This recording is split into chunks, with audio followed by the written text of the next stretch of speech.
ಶುರುಮಾಡೋಣ. ಎಲ್ಲರಿಗೂ ಸ್ವಾಗತ. ಮಾತಾಜಿ ಜಯ ರಾಧಾ ಮಾಧವ ಕುಂಜ ಬಿಹಾರಿ ಜಯ ರಾಧಾ ಮಾಧವ ಕುಂಜ ಬಿಹಾರಿ ಗೋಪಿ ಜನ ವಲ್ಲಭ ಗಿರಿವರಧಾರಿ ಯಶೋದನಂದನ ವ್ರಜ ಜನರಂಜನ ಯಮುನ ತೀರಾ ವನಚಾರಿ ಜಯ ರಾಧಾ ಮಾಧವ ಕುಂಜ ಬಿಹಾರಿ. ಹರೆ ಕೃಷ್ಣ ಕೃಷ್ಣ ಕೃಷ್ಣ ಹರೆ ಹರೆ ಹರೆ ರಾಮ ರಾಮ ರಾಮ ಹರೆ ಹರೆ. ಜಯ ಪ್ರಭುಪದ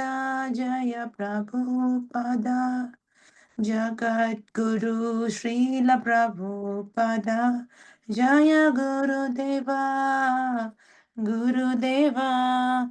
ಪತಿತ ಪಾವನ್ ಶ್ರೀಲ ಗುರುದೇವ ನಿತ್ಯ ಗೌರ ಹರಿಬೋ ನಿತ್ಯ ಗೌರ ಹರಿಬೋ. ಹರಿನಾಮ ಸಂಕೀರ್ತನ್ ಕಿ ಜೈ. ಹರಿ ಕೃಷ್ಣ. ಅರುಣಾ ಮಾತಾಜಿ ಒಂದು request. Mataji Aruna Mataji, just class ಶುರು ಆಯ್ತು ಅಂತ ಎಲ್ಲಾ ಗ್ರೂಪ್ಸ್ ಅಲ್ಲಿ ಮೆಸೇಜ್ ಹಾಕ್ತೀರಾ? ಶ್ರದ್ಧಾವನ್ನು ಸೇವಕ ಗ್ರೂಪ್, ನೀವು ಸೇವಕದಲ್ಲಿ ಇದ್ರೆ, ಆಮೇಲೆ ನವೆಂಬರ್ ಶಿಕ್ಷಾ ಗ್ರೂಪ್ ಇದೆಯಲ್ವಾ, ಅದ್ರಲ್ಲೂ ಹಾಕಿ ಮಾತಾಜಿ. ಓಕೆ ಮಾತಾಜಿ. ನಂದು ಫೋನ್ ಇಲ್ಲ ನನ್ನ ಹತ್ರ, ಅದಕ್ಕೋಸ್ಕರ. Okay mataji. Thank you Mataji.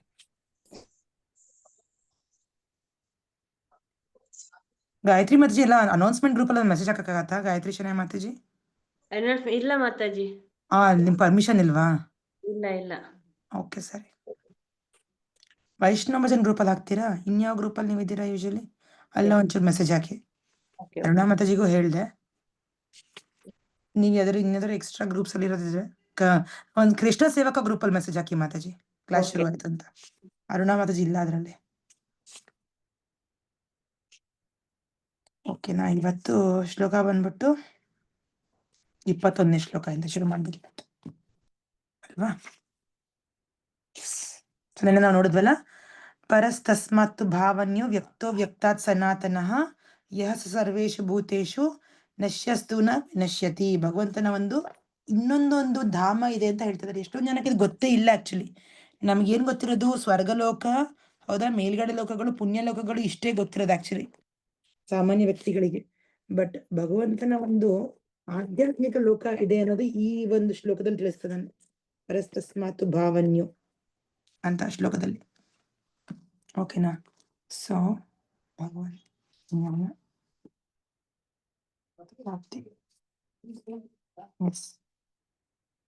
ಇನ್ನೊಂದು ಅವ್ಯಕ್ತವಾದ ಪ್ರಕೃತಿ ಇದೆ, ಅದು ನಿತ್ಯವಾದದ್ದು ಮತ್ತು ಈ ವ್ಯಕ್ತ ಮತ್ತು ಅವ್ಯಕ್ತ ಜಡವಸ್ತುವನ್ನು ಮೀರಿದ್ದು. ಅದು ಪರಮೋನ್ನತವಾದದ್ದು ಮತ್ತು ಎಂದೂ ನಾಶವಾಗುವುದಿಲ್ಲ. ಈ ಜಗತ್ತಿನಲ್ಲಿರುವ ಎಲ್ಲವೂ ನಾಶವಾದಾಗ ಆ ಭಾಗವು ಇದ್ದಂತೆಯೇ ಇರುತ್ತದೆ. ಇದು ಭಗವಂತನ ಧಾಮದ ಮಹಿಮೆ. ಭಗವಂತನ ಧಾಮನ ಯಾವುದು ಮುಟ್ಟಕ್ಕಾಗಲ್ಲ, ಯಾವುದು ಬದಲಾಯಿಸಕ್ಕಾಗಲ್ಲ. ಅದು ಭಗವಂತನ ಕೈಯಲ್ಲಿರೋಂಥ ಧಾಮ ಅಲ್ವಾ? ಸೊ ಯಾರು ಏನು ಅದನ್ನ ಅಲ್ಲಿಗಾಡ್ಸಕ್ಕಾಗಲ್ಲ, ನಾಶ ಮಾಡಕ್ಕಂತೂ ಆಗದೇ ಇಲ್ಲ. ಸೊ ಅದು ಕೃಷ್ಣನ ಧಾಮ ಅಂತಿರೋದು. ಸೊ ಮುಂದಿನ ಶ್ಲೋಕದಲ್ಲೂ ಕೃಷ್ಣ ಅವನ ಒಂದಿಷ್ಟು ಧಾಮದ ಬಗ್ಗೆ ಹೇಳ್ತಾನೆ. ಅವ್ಯಕ್ತೋಕ್ಷರ ಇತಿ ಉಕ್ತಸ್ ತಂ ಆಹು ಪರಮಾಂ ಗತಿಂ ಯಾಂ ಪ್ರಾಪ್ಯ ನಾನಿ ವರ್ತಂತೆ ತದ್ಧಾಮ ಪರಮಂ ಮಮ. ಅನುವಾದ ಇರುತ್ತೀರಾ? ನಾವು ಓದ್ಲಾ ಮಾತಾಜಿ? ಮಾತಾಜಿ. ಯಾವುದನ್ನು ವೇದಾಂತಿಗಳು ಅವ್ಯಕ್ತ ಮತ್ತು ಅಕ್ಷರ ಚ್ಯುತಿರಹಿತ ಎಂದು ವರ್ಣಿಸುತ್ತಾರೋ, ಯಾವುದನ್ನು ಪರಮಗತಿ ಎಂದು ತಿಳಿಯುತ್ತಾರೋ, ಯಾವ ಸ್ಥಾನವನ್ನು ಒಮ್ಮೆ ಸೇರಿದರೆ ಮನುಷ್ಯನು ಎಂದೂ ಹಿಂದಿರುಗುವುದಿಲ್ಲವೋ ಅದು ನನ್ನ ಪರಮ ನಿವಾಸ. ಧನ್ಯವಾದ ಮಾತಾಜಿ. ಧನ್ಯವಾದ ಮಾತಾಜಿ. ನೋಡಿ, ಭಗವಂತನ ಧಾಮದ ವರ್ಣನೆ ಎಲ್ಲ ಕಡೆ ಸಿಗಲ್ಲ. ತುಂಬಾ ತುಂಬಾ ಅದೇನದು ಕಾನ್ಫಿಡೆನ್ಷಿಯಲ್, ತುಂಬಾ ನಿಗೂಢವಾದಂತ ವಿಷಯ ಅದು ಅಲ್ವಾ? ಭಗವಂತನ ಬಗ್ಗೆ, ಅವನ ಧಾಮದ ಬಗ್ಗೆ ವರ್ಣನೆ ಕೆಲವು ಜಾಗಗಳಲ್ಲಿ ಹೇಳಿದ್ದಾರೆ. ಎಲ್ಲಿ?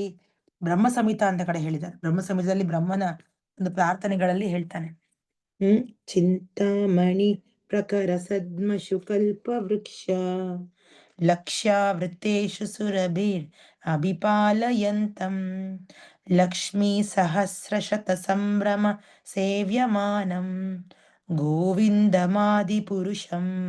ತಮಹಂ ಭಜಾಮಿ. ಚಿಂತಾಮಣಿ ಧಾಮ. ಚಿಂತಾಮಣಿ ಧಾಮ ಅಂದ್ರೆ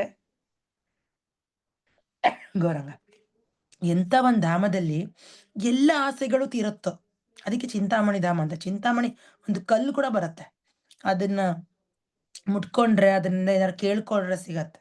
ಇದು ಧಾಮನೇ ಚಿಂತಾಮಣಿ ಧಾಮ, ಒಂದು ಕಲ್ಲಲ್ಲ, ಇಡೀ ಧಾಮನೇ. ಆ ಧಾಮದಲ್ಲಿರೋ ಎಲ್ಲ ವೃಕ್ಷಗಳು ಕಲ್ಪವೃಕ್ಷ, ಏನ್ ಬೇಕಾದ್ ಕೊಡತ್ತೆ ಅಂತ ವರ ಕೊಡುವಂತ ಧಾಮ ಅದು.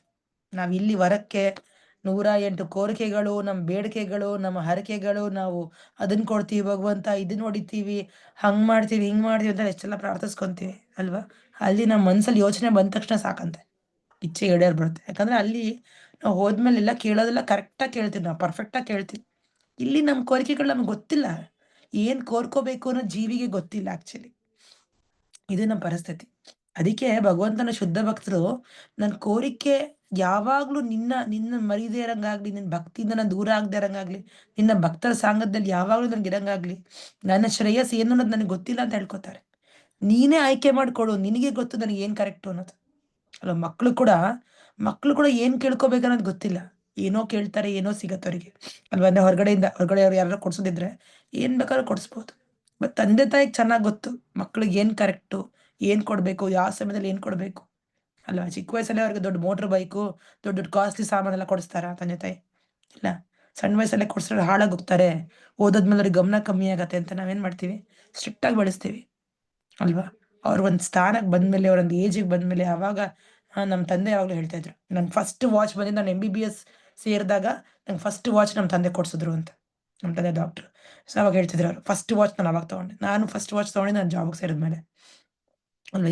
ಇವಾಗ ಸಣ್ಣ ವಯಸ್ಸಲ್ಲೇ ಮಕ್ಳುಗಳಿಗೆ ಸ್ಮಾರ್ಟ್ ವಾಚು ಅಲ್ವಾ ಎಲ್ಲ ಸಿಗತ್ತೆ.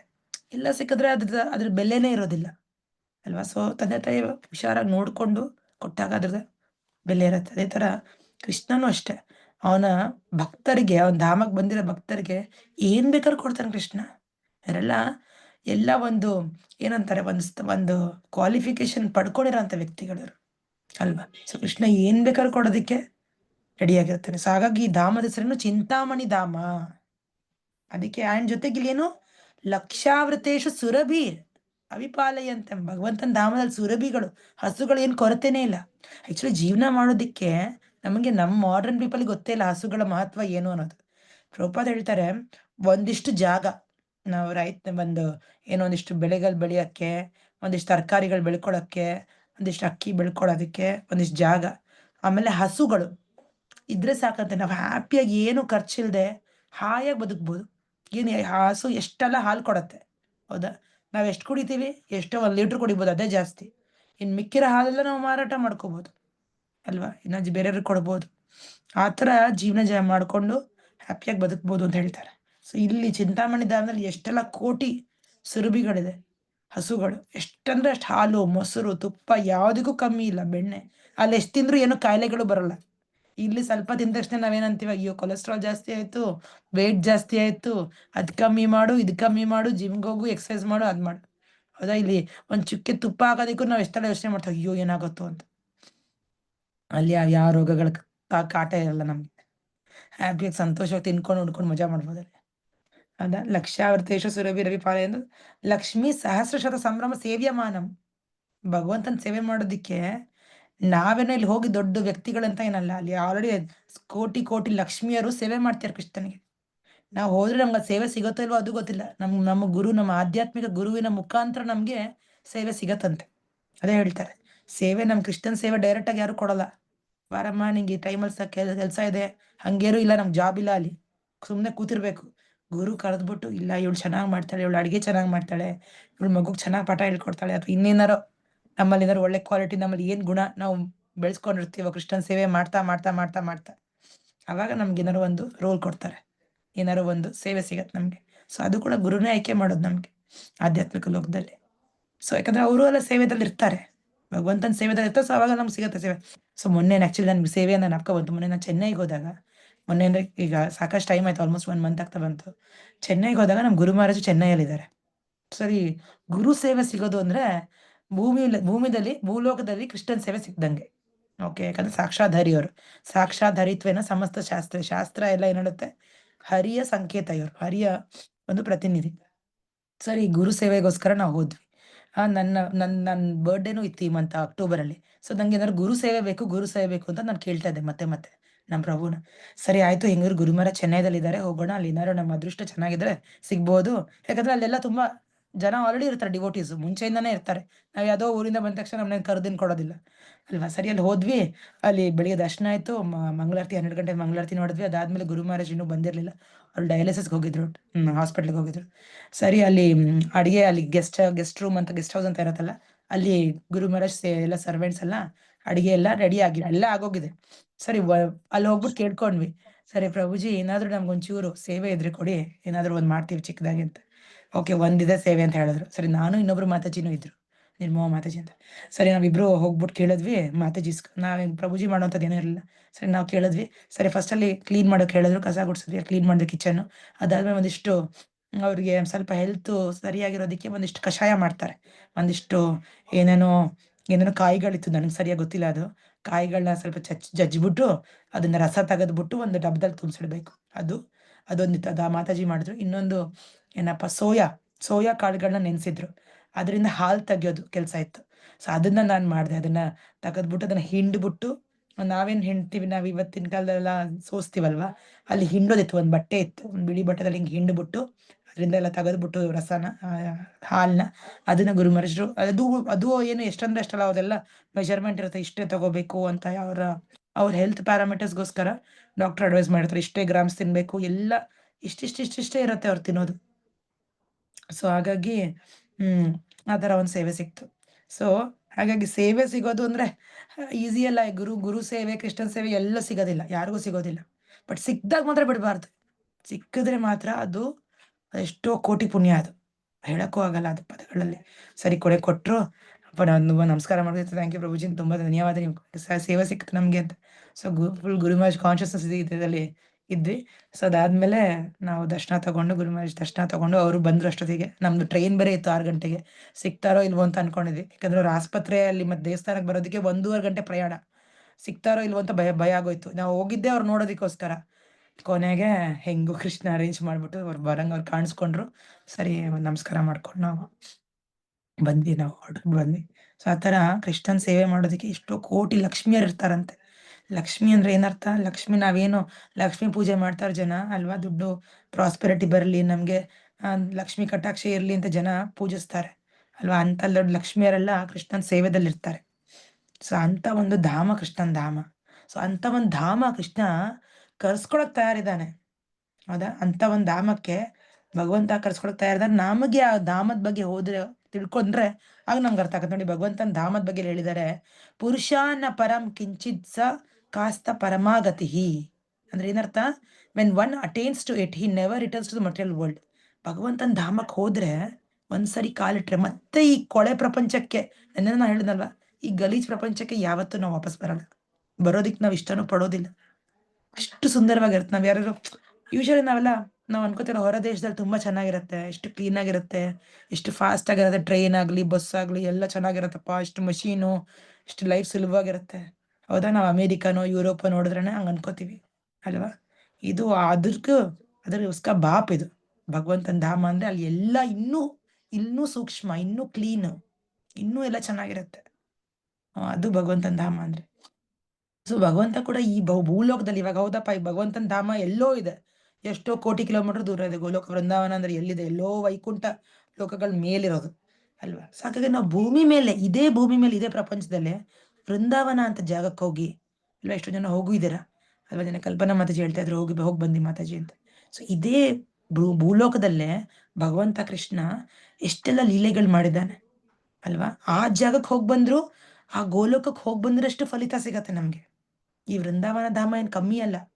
ಇದನ್ನ ನಾವು ನಾರ್ಮಲ್ ಊರು ಅನ್ಕೊಳಕ್ಕಾಗಲ್ಲ. ಇದೊಂದು ವೃಂದಾವನ, ಇದು UP ಉತ್ತರ ಪ್ರದೇಶದಲ್ಲಿ ಇರೋಂಥ ಒಂದು ಊರು, ಇದೊಂದು ಸ್ಟೇಟು, ಆತರ ಭೌತಿಕವಾಗಿ ನೋಡಕ್ ಆಗಲ್ಲ ನಾವು.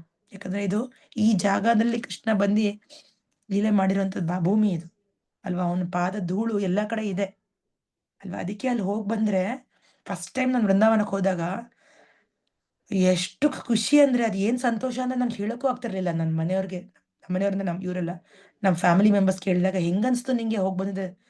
ಏನ್ ಸಂತೋಷನೋ ಗೊತ್ತಿಲ್ಲ. ಅಲ್ಲಿ ಏನು ನಾನು ನಂಗೆ ಯಾರು ದುಡ್ಡು ಕೊಟ್ಟಿಲ್ಲ, ನಂಗೆ ಯಾರು ಏನು ಕೊಡ್ಸಿಲ್ಲ, ಸಾಮಾನೇನು ಕೊಡ್ಸಿಲ್ಲ.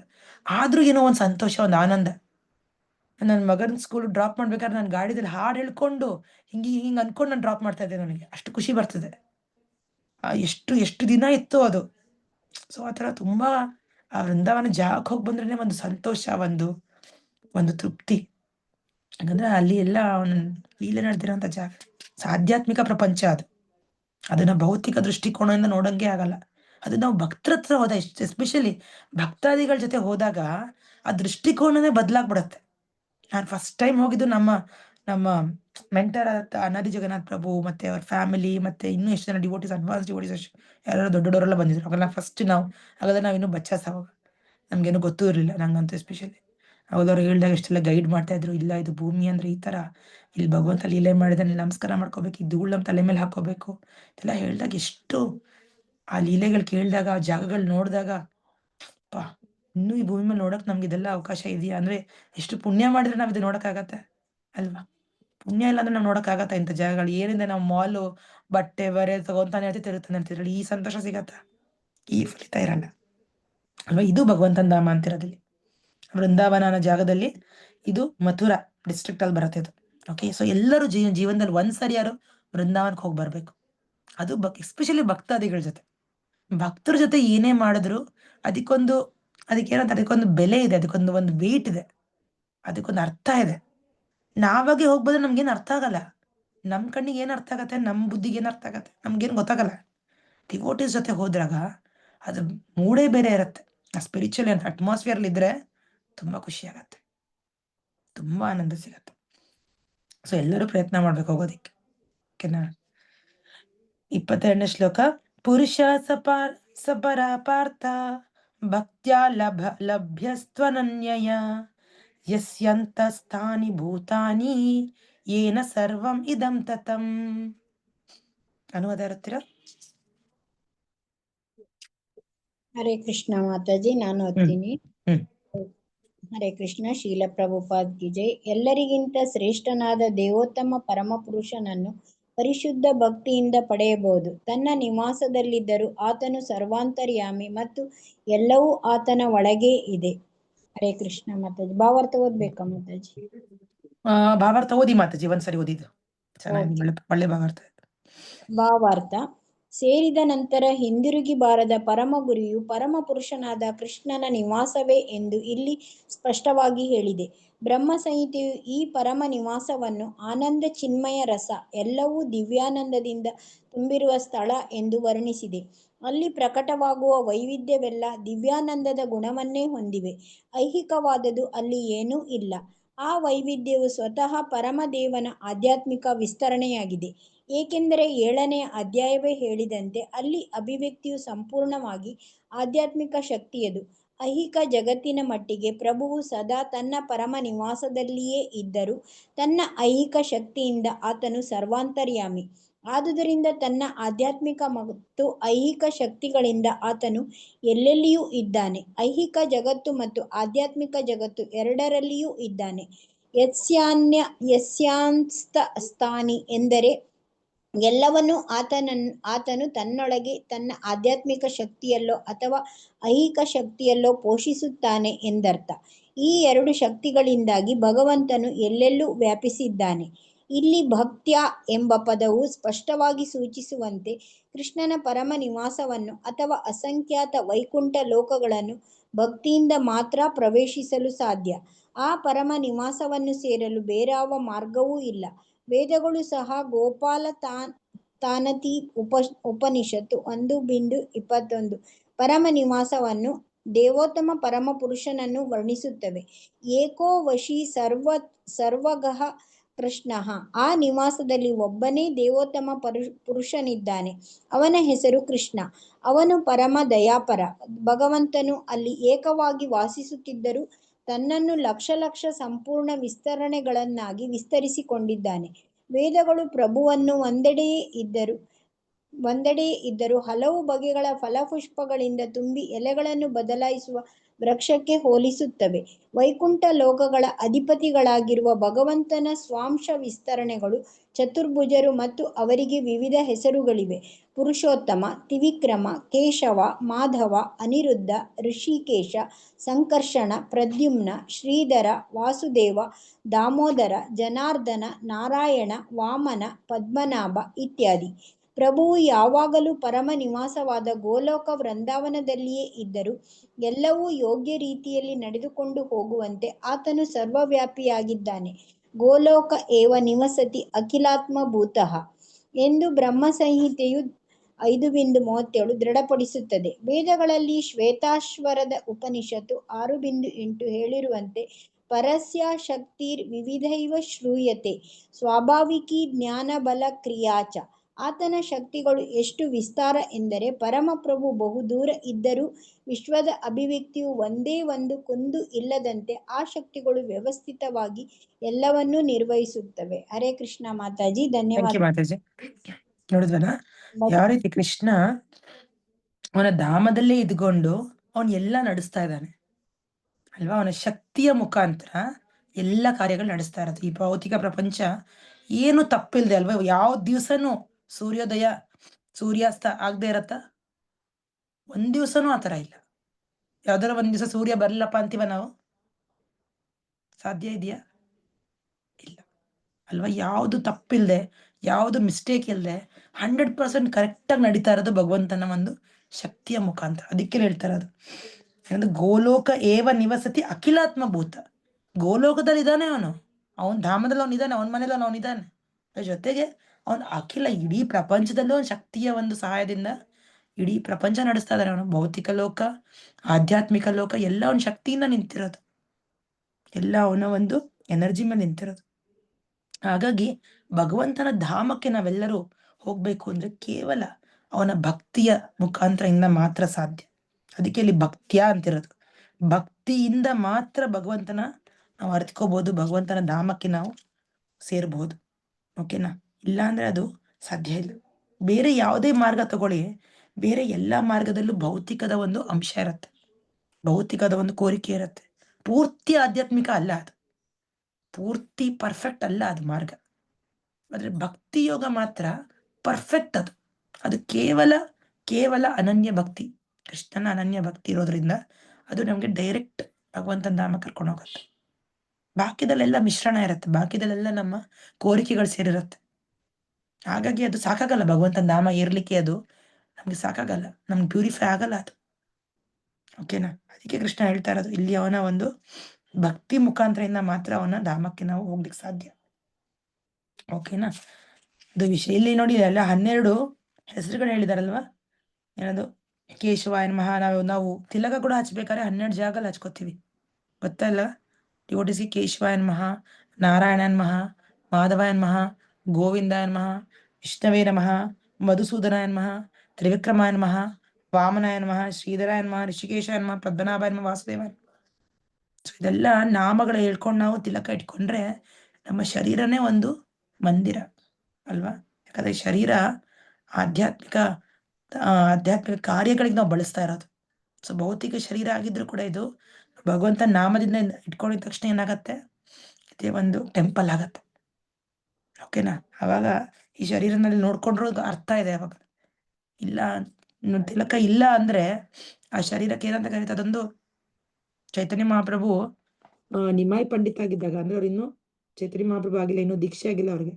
ಬಟ್ ಆದ್ರೆ ಅವ್ರು ತುಂಬಾ ದೊಡ್ಡ ಸಾಂಸ್ಕ್ರಿಟ್ ಸ್ಕಾಲರ್ ಆಗಿದ್ರು, ನಾ ಹೇಳಿದ್ನಲ್ವಾ.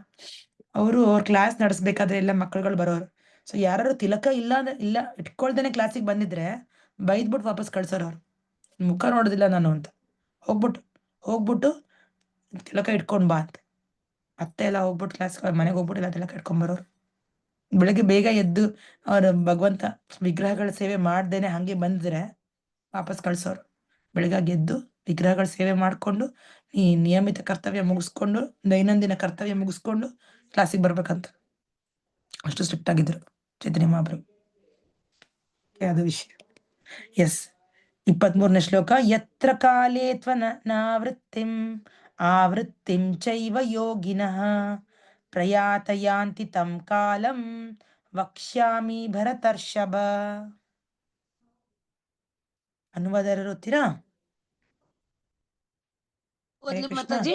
23ನೇ ಶ್ಲೋಕ ಓದಿ ಮಾತಾಜಿ. ಅನುವಾದ.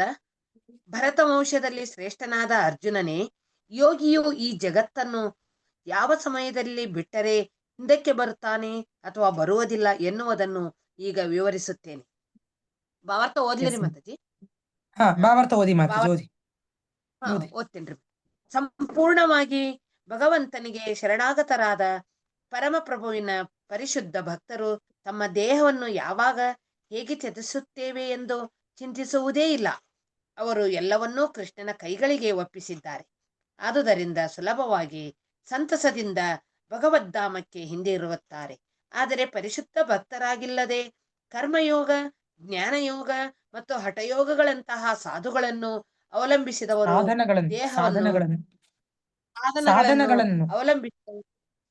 ಸಾಧನಗಳನ್ನು ಅವಲಂಬಿಸಿದವರು ದೇಹವನ್ನು ಸೂಕ್ತವಾದ ಸಮಯದಲ್ಲಿ ತ್ಯಜಿಸಬೇಕು. ಈ ಮೂಲಕ ಜನನ ಮರಣಗಳ ಲೋಕಕ್ಕೆ ಹಿಂದಿರುಗುತ್ತಾರೆಯೇ ಇಲ್ಲವೇ ಎನ್ನುವುದನ್ನು ಖಚಿತ ಮಾಡಿಕೊಳ್ಳಬೇಕು. ಯೋಗಿಯು ಪರಿಪೂರ್ಣನಾದರೆ ಈ ಐಹಿಕ ಜಗತ್ತನ್ನು ಬಿಡುವ ಕಾಲವನ್ನು, ಸನ್ನಿವೇಶವನ್ನು ಆರಿಸಿಕೊಳ್ಳಬಹುದು. ಆದರೆ ಆತನು ಅಷ್ಟು ಪ್ರವೀಣನಲ್ಲದಿದ್ದರೆ ಅಕಸ್ಮಾತ್ತಾಗಿ ಆತನು ಸೂಕ್ತವಾದ ಸಮಯದಲ್ಲಿ ಮರಣ ಹೊಂದುವುದನ್ನೇ ಅವನ ಯಶಸ್ಸು ಅವಲಂಬಿಸುತ್ತದೆ.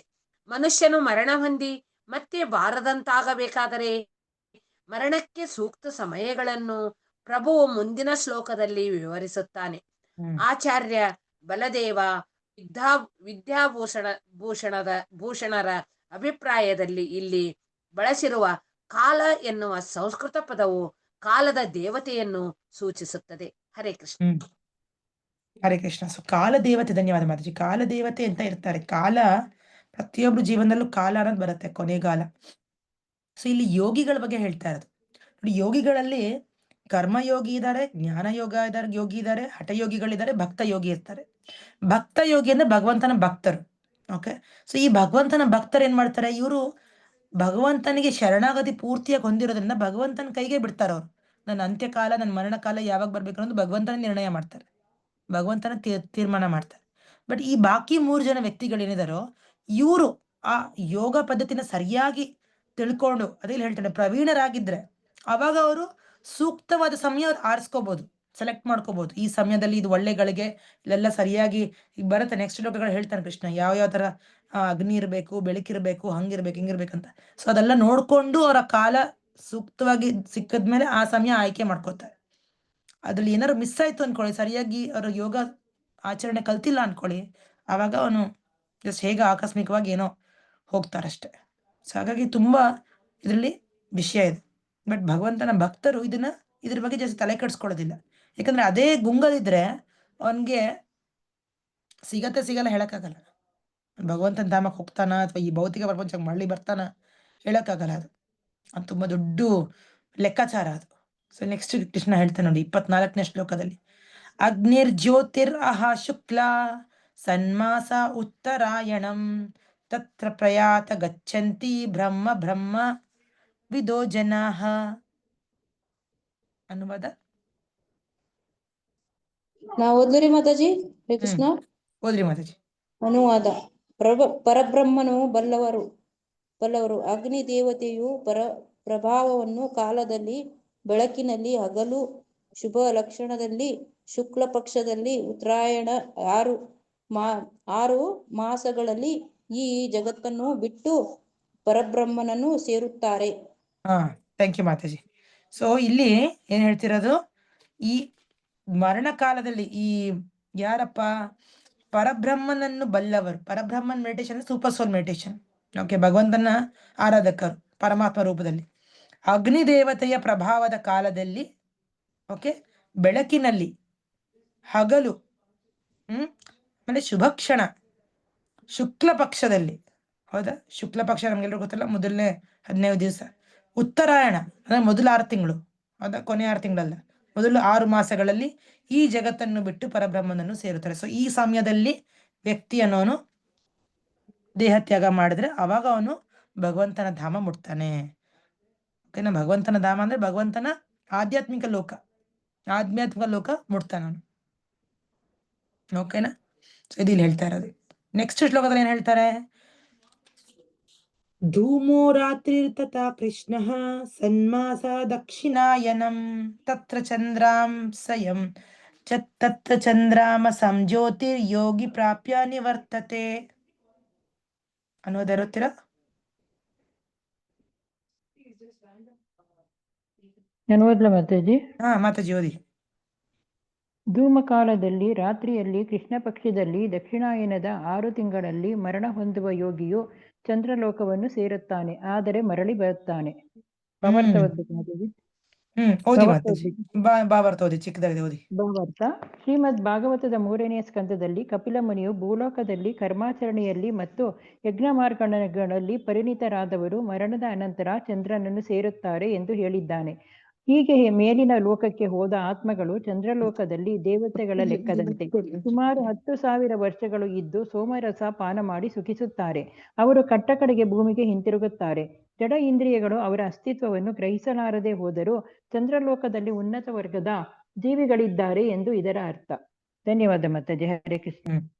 ಓಕೆನಾ? ಸೊ ಇದು ಇಲ್ಲಿ ಹೇಳ್ತಾರೆ. ಧನ್ಯವಾದ ಮಾತಾಜಿ. ಸೊ ಯಾರು ಈ ಒಂದು ಯಜ್ಞಾಚರಣೆಗಳಲ್ಲಿ ಕರ್ಮಾಚರಣೆಗಳಲ್ಲಿ ತುಂಬಾ ಪರಿಣಿತರಾಗಿದ್ದಾರೆ, ಪರ್ಫೆಕ್ಟ್ ಆಗಿ ಮಾಡ್ಕೊಂಡು ಹೋಗ್ತಾರೆ ಅವರ ಒಂದು ನಿಯಮಗಳ, ಅವರ ಒಂದು ವರ್ಣಾಶ್ರಮ ಡ್ಯೂಟೀಸ್ ಆಗಿರ್ಬೋದು, ಅಥವಾ ಯಜ್ಞ ಕಾರ್ಯಕ್ರಮಗಳಾಗಿರ್ಬೋದು, ಇದೆಲ್ಲ ಪರ್ಫೆಕ್ಟ್ ಆಗಿ ಮಾಡ್ಕೊಂಡು ಹೋದ್ರೆ ಅವಾಗ ಅಂತ ವ್ಯಕ್ತಿಗಳಿಗೆ ಚಂದ್ರಲೋಕದಲ್ಲಿ 10,000 ವರ್ಷ ಇರಷ್ಟು ಏನಪ್ಪ ಅನುಮತಿ ಕೊಡ್ತಾರೆ.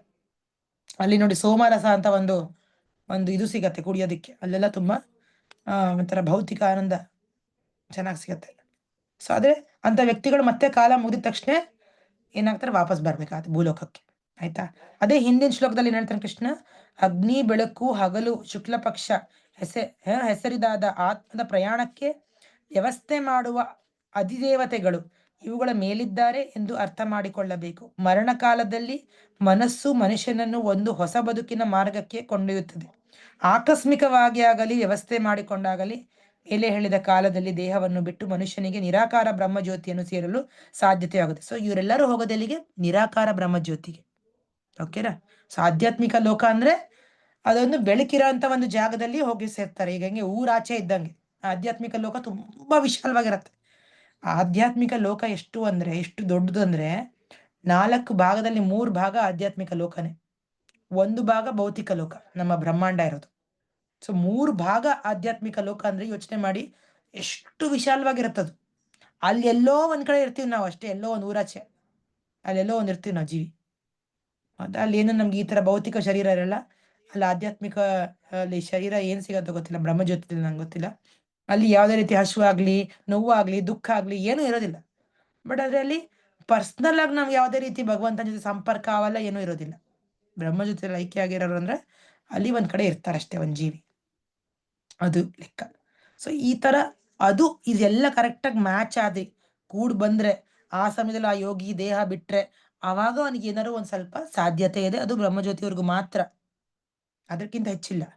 ಮತ್ತೆ ಬ್ರಹ್ಮಜ್ಯೋತಿ ಹೋಗಿರೋ ವ್ಯಕ್ತಿಗಳು ಕೂಡ ಆಚಾರ್ಯರು ಏನ್ ಹೇಳ್ತಾರೆ, ಅವ್ರ ಕೋರಿಕೆಗಳು ಈಡೇರದಿರೋದ್ರಿಂದ. ಈಗ ನೋಡಿ, ಈಗ ಹೆಂಗೆ ಇದನ್ನ ಅರ್ಥ ಮಾಡ್ಕೊಳ್ಳಿ. ಜೀವಿ ಅಂದ್ರೆ ಅವ್ನು ಯಾವಾಗ್ಲೂ ಆಕ್ಟಿವ್ ಆಗಿರ್ತಾನೆ. ಅವ್ನು ಯಾವಾಗ್ಲೂ ಏನಾದ್ರು ಕೆಲಸ ಮಾಡ್ತಾನೆ ಇರ್ತಾರೆ. ಕೈ ಕಟ್ಕೊಂಡು ಸುಮ್ಮನೆ ಕೂರಕ್ ಆಗಲ್ಲ ಅವನಿಗೆ. ಅದ್ರಲ್ಲಿ ಬ್ರಹ್ಮದ ಜ್ಯೋತಿದಲ್ಲಿ ಅವನಿಗೆ ಏನೂ ಕೆಲಸ ಇರೋದಿಲ್ಲ. ಅವನಿಗೆ ಯಾವ ಒಂದು ಸಂಪರ್ಕ ಇಲ್ಲ, ಯಾವ ವ್ಯಕ್ತಿಗಳ ಜೊತೆ ಏನೂ ಸಂಪರ್ಕ ಇಲ್ಲ. ಅವನೊಂದು ಐಡಲ್ ಕೂತಿರ್ತಾನೆ ಅಷ್ಟೆ. ಅದು ಜಾಸ್ತಿ ಕಾಲ ಅವನಿಗೆ ತಡ್ಕೊಳಕ್ ಆಗಲ್ಲ ಆ ವ್ಯಕ್ತಿಗೆ. ಯಾಕಂದ್ರೆ ಆತ್ಮದ ಒಂದು ಲಕ್ಷಣ ಬಂದ್ಬಿಟ್ಟು ಆಕ್ಟಿವ್ ಆಗಿರೋದು. ಸೊ ಅಲ್ಲಿ ಏನು ಇಲ್ದಿರೋದ್ರಿಂದ ವ್ಯಕ್ತಿಗೆ ಯಾವುದೇ ಕೋರಿಕೆಗಳು ಈಡೇರದಿರೋದ್ರಿಂದ ಅವನಿಗೆ ಅಲ್ಲಿ ಪೂರ್ತಿ ಸಂತೃಪ್ತಿ ಸಿಗೋದಿಲ್ಲ. ಸೊ ಮತ್ತೆ ಅವನು ಕೋರ್ಕೊಂಡು ಜನ್ಮ ಪಡ್ಕೋತಾನೆ. ಮತ್ತೆ ಭೌತಿಕ ಜನ್ಮ ಸಿಗೋದಿಕ್ಕೆ ಅವನಿಗೆ ಸಾಧ್ಯತೆ ತುಂಬಾ ಇದೆ ಅಂತಾರೆ. ಇದು ಆಚಾರ್ಯರು ಹೇಳೋದು. ಸೊ ಹಾಗಾಗಿ ಬ್ರಹ್ಮಜ್ಯೋತಿವರೆಗೂ ಹೋದ್ರು ಕೂಡ ಅದು ಪೂರ್ತಿ ಸುಖ ಅಂತ ಹೇಳಕ್ಕಾಗಲ್ಲ. ಅದು ಈ 2 ಶ್ಲೋಕ ಹೇಳ್ತಾ ಇರೋದು. ಈಗ ನೆಕ್ಸ್ಟ್ ಕೃಷ್ಣ ಹೇಳ್ತಾ ನೋಡಿ 26ನೇ ಶ್ಲೋಕದಲ್ಲಿ, ಶುಕ್ಲ ಕೃಷ್ಣೇ ಗತೀಯೇತೆ ಜಗತ ಶಾಶ್ವತೆ ಮತೆ ಏಕಯಾ ಯಾತಿ ಅನಾವೃತ್ತಿಂ ಅನ್ಯಯಾ ವರ್ತತೆ ಪುನಃ.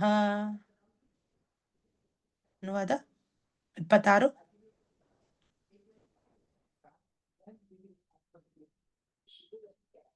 ಓದ್ಲಾ ಗಾಯತ್ರಿ ಮಾತಾಜಿ ಓದಿ. ಹರೇ ಪ್ರಭುಪಾದ್ ಕಿ ಜೈ. ವೈದಿಕ ಅಭಿಪ್ರಾಯದಂತೆ ಈ ಜಗತ್ತನ್ನು ಬಿಡಲು 2 ರೀತಿಗಳಿವೆ. ಒಂದು ಬೆಳಕಿನಲ್ಲಿ, ಎರಡನೆಯದು ಕತ್ತಲಿನಲ್ಲಿ. ಬೆಳಕಿನಲ್ಲಿ ನಿರ್ಗಮಿಸಿದವನು ಹಿಂದಕ್ಕೆ ಬರುವುದಿಲ್ಲ, ಆದರೆ ಕತ್ತಲೆಯಲ್ಲಿ ನಿರ್ಗಮಿಸಿದವನು ಹಿಂದಕ್ಕೆ ಬರುತ್ತಾನೆ. ಭಾವಾರ್ಥ ಇಲ್ಲ ಮಾತಾಜಿ ಸಾಕು. ಸೊ ಏನಂತಾನೆ ಇಲ್ಲಿ, ಬೆಳಕಲ್ಲಿ ಬಿಟ್ಟಿರೋದು ವಾಪಸ್ ಬರೋದಿಲ್ಲ, ಬಟ್ ಕತ್ಲೆದಲ್ಲಿ ಬಿಟ್ಟಿರೋರು ವಾಪಸ್ ಮರಳಿ ಬಂದೇ ಬರ್ತಾನೆ ಅಂತ. ಸೊ ಹಾಗಾಗಿ ಇವರೆಲ್ಲ ಬ್ರಹ್ಮಜ್ಯೋತಿಗೆ ಹೋಗಿರೋರು ದೀರ್ಘಕಾಲ ಅಲ್ಲಿ ಇರ್ತಾರೆ. ಬ್ರಹ್ಮಜ್ಯೋತಿನಲ್ಲಿ ತುಂಬಾ ದೀರ್ಘಕಾಲ. ನಾ ಹೇಳಿದ ನೆನ್ನೆ ಬ್ರಹ್ಮನ ಒಂದು ಲೆಕ್ಕ ಪ್ರಕಾರ ಹೇಳಿದ್ದಾನೆ, 1000 ಯುಗ ಚಕ್ರ ಆದ್ರೆ ಅದು ಬ್ರಹ್ಮನ ಒಂದು ದಿವಸ ಆದಂಗೆ, ಅದು ಬ್ರಹ್ಮಲೋಕದಲ್ಲಿ. ಸೊ ಬ್ರಹ್ಮಜ್ಯೋತಿದಲ್ಲಿ ನಾವು ಇನ್ನೂ ಎಷ್ಟೋ ಇರುತ್ತೆ ಅಲ್ವಾ, ಅಲ್ಲಿ ಕಾಲ ಇನ್ನೂ ದೀರ್ಘವಾಗಿರುತ್ತೆ. ಸೊ ಹಾಗಾಗಿ ಎಷ್ಟೋ ಕಾಲ ಇರ್ತಾನ ಅವನು. ಬಟ್ ಎಷ್ಟೋ ಕಾಲ ಮಾಡಾದ್ಮೇಲೆ ಆ ವ್ಯಕ್ತಿ ವಾಪಸ್ ಬರೋದಕ್ಕೆ ತುಂಬಾ ಹೈ ಚಾನ್ಸಸ್ ಇರೋದ್ರಿಂದ ಪ್ರಭುಪಾದರು ತುಂಬಾ ಸರಿ ಮೆನ್ಷನ್ ಮಾಡ್ತಾರೆ. ಅದಕ್ಕೆ ಬ್ರಹ್ಮಜ್ಯೋತಿದಲ್ಲಿ ಆಯ್ಕೆಯಾಗಿರೋ ವ್ಯಕ್ತಿಗಳು ಎಷ್ಟೊಂದು ಸರಿ ಅದೇನಾಗ್ತಾರೆ, ಮತ್ತೆ ಮರಳಿ ಬಂದು ಇಲ್ಲಿ ಫಿಲಾಸಫಿಕಲ್ ಆಗಿ ಏನೋ ದೇಶದ ಸೇವೆ ಅಥವಾ ಏನೋ ಒಂದು ಏನಂತಾರೆ, ಸಮಾಜಕ್ಕೆ ಏನೋ ಒಳಿತ ಮಾಡ್ಬೇಕು, ಇನ್ಯಾರಿಗೋ ಏನೋ ಮಾಡ್ಬೇಕು ಅನ್ನೋ ಈ ತರದ್ ಏನೋ ಒಂದು ಶುರು ಮಾಡ್ಕೋತಾರೆ. ಓಕೆನಾ? ಯಾಕಂದ್ರೆ ಅವ್ರಿಗೆ ಪೂರ್ತಿಯಾಗಿ ಒಂದು ಸಂತೃಪ್ತಿ ಶಕ್ತಿ ಇರೋದ್ರಿಂದ ಅಂತ ಹೇಳ್ತಾರೆ. ಸೊ ಅದೇ ಹೇಳ್ತಿರೋದು.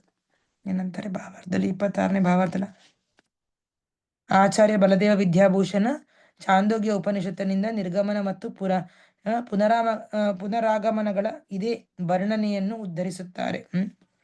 ನೆನಪಿಗೆ ನಿಲುಕುವ ಕಾಲದಿಂದ ಕಾಮ್ಯ ಕರ್ಮೆಗಳು ಮತ್ತು ತತ್ವಶಾಸ್ತ್ರದ ಊಹಾತ್ಮಕ ಚಿಂತನೆಗಳಲ್ಲಿ ತೊಡಗುವವರು ನಿರಂತರವಾಗಿ ಹೋಗುತ್ತಲಿದ್ದಾರೆ ಮತ್ತು ಬರಲುತ್ತಿದ್ದಾರೆ. ವಾಸ್ತವವಾಗಿ ಅವರಿಗೆ ಮೋಕ್ಷವು ದೊರಕುವುದಿಲ್ಲ, ಏಕೆಂದರೆ ಅವರು ಕೃಷ್ಣನಿಗೆ ಶರಣಾಗುವುದಿಲ್ಲ. ನೋಡಿದ್ರ, ಬರ್ತಾ ಇರ್ತಾರೆ, ಹೋಗ್ತಾ ಇರ್ತಾರೆ ಅವರು, ಆದ್ರೆ ಭಗವಂತನಿಗೆ ಪೂರ್ತಿ ಶರಣ ಹೊಂದಿಲ್ದಿರೋದ್ರಿಂದ ಅವರ ರಿಟರ್ನ್ ಆಗೋದು ಮತ್ತೆ ಇದ್ದೇ ಇದೆ ಅಂತ ಹೇಳ್ತಾರೆ.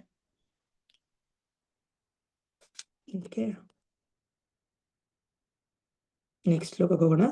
27ನೇ ಶ್ಲೋಕ. ಇನ್ನು ಲಾಸ್ಟ್ 2 ಶ್ಲೋಕಗಳು ಉಳಿದಿದೆ.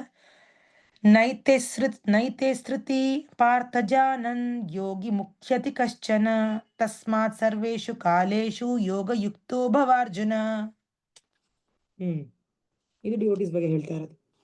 ಎಸ್ ಮಾತಾಜಿ, ಯಾರು ಓದ್ತೀರಾ?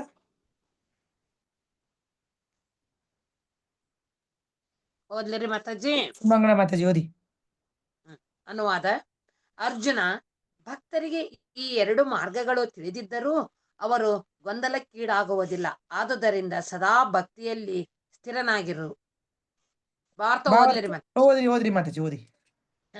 ಐಹಿಕ ಜಗತ್ತನ್ನು ಬಿಡುವಾಗ ಆತ್ಮನು ಬಳಸುವ ವಿವಿಧ ಮಾರ್ಗಗಳಿಂದ ಅರ್ಜುನನ ಮನಸ್ಸು ಕಲಕಬಾರದೆಂದು ಕೃಷ್ಣನು ಇಲ್ಲಿ ಉಪದೇಶ ಮಾಡುತ್ತಿದ್ದಾನೆ. ಏರ್ಪಾಟಿನಿಂದ ನಿರ್ಗಮಿಸುತ್ತಾನೋ ಅಥವಾ ಆಕಸ್ಮಿಕವಾಗಿ ನಿರ್ಗಮಿಸುತ್ತಾನೋ ಎಂಬುದರ ಬಗ್ಗೆ ಪರಮಪ್ರಭುವಿನ ಭಕ್ತರು ಆತಂಕ ಪಡಬಾರದು. ಭಕ್ತನು ಕೃಷ್ಣ ಪ್ರಜ್ಞೆಯಲ್ಲಿ ದೃಢನಾಗಿರಬೇಕು ಮತ್ತು ಹರೇ ಕೃಷ್ಣ ಜಪಿಸಬೇಕು. ಈ 2 ಮಾರ್ಗಗಳ ವಿಷಯವಾಗಿ ಚಿಂತಿಸುವುದು ಕ್ಲೇಶದಾಯಕ ಎಂದು ಅವನು ತಿಳಿಯಬೇಕು. ಕೃಷ್ಣ ಪ್ರಜ್ಞೆಯಲ್ಲಿ ತನ್ಮಯನಾಗುವುದಕ್ಕೆ ಅತ್ಯುತ್ತಮ ಮಾರ್ಗವೆಂದರೆ ಕೃಷ್ಣನ ಸೇವೆಯಲ್ಲಿ ಹೊಂದಿಕೊಳ್ಳುವುದು. ಇದರಿಂದ ಆಧ್ಯಾತ್ಮಿಕ ರಾಜ್ಯಕ್ಕೆ ಮನುಷ್ಯನ ಮಾರ್ಗವು ಸುರಕ್ಷಿತ, ಖಚಿತ ಮತ್ತು ನೆರವಾಗುತ್ತದೆ. ಈ ಶ್ಲೋಕದಲ್ಲಿ ಯೋಗಯುಕ್ತ ಎಂಬ ಪದವು ಅರ್ಥವತ್ತಾದದ್ದು. ಯೋಗದಲ್ಲಿ ದೃಢವಾಗಿರುವ ಮನುಷ್ಯನು ತನ್ನ ಎಲ್ಲ ಕುಟುಂಬಗಳಲ್ಲಿ ಸದಾ ಕೃಷ್ಣ ಪ್ರಜ್ಞೆಯಲ್ಲಿ ನಿರತನಾಗಿರುತ್ತಾನೆ. ಶ್ರೀರೂಪ ಗೋಸ್ವಾಮಿಯವರು ಅನಾಸಕ್ತಸ್ಯ ವಿಷಯಾನ್ ಯಥಾರ್ಹಂ ಉಪಯಜ್ಯತ. ಮನುಷ್ಯನು ಪ್ರಾಪಂಚಿಕ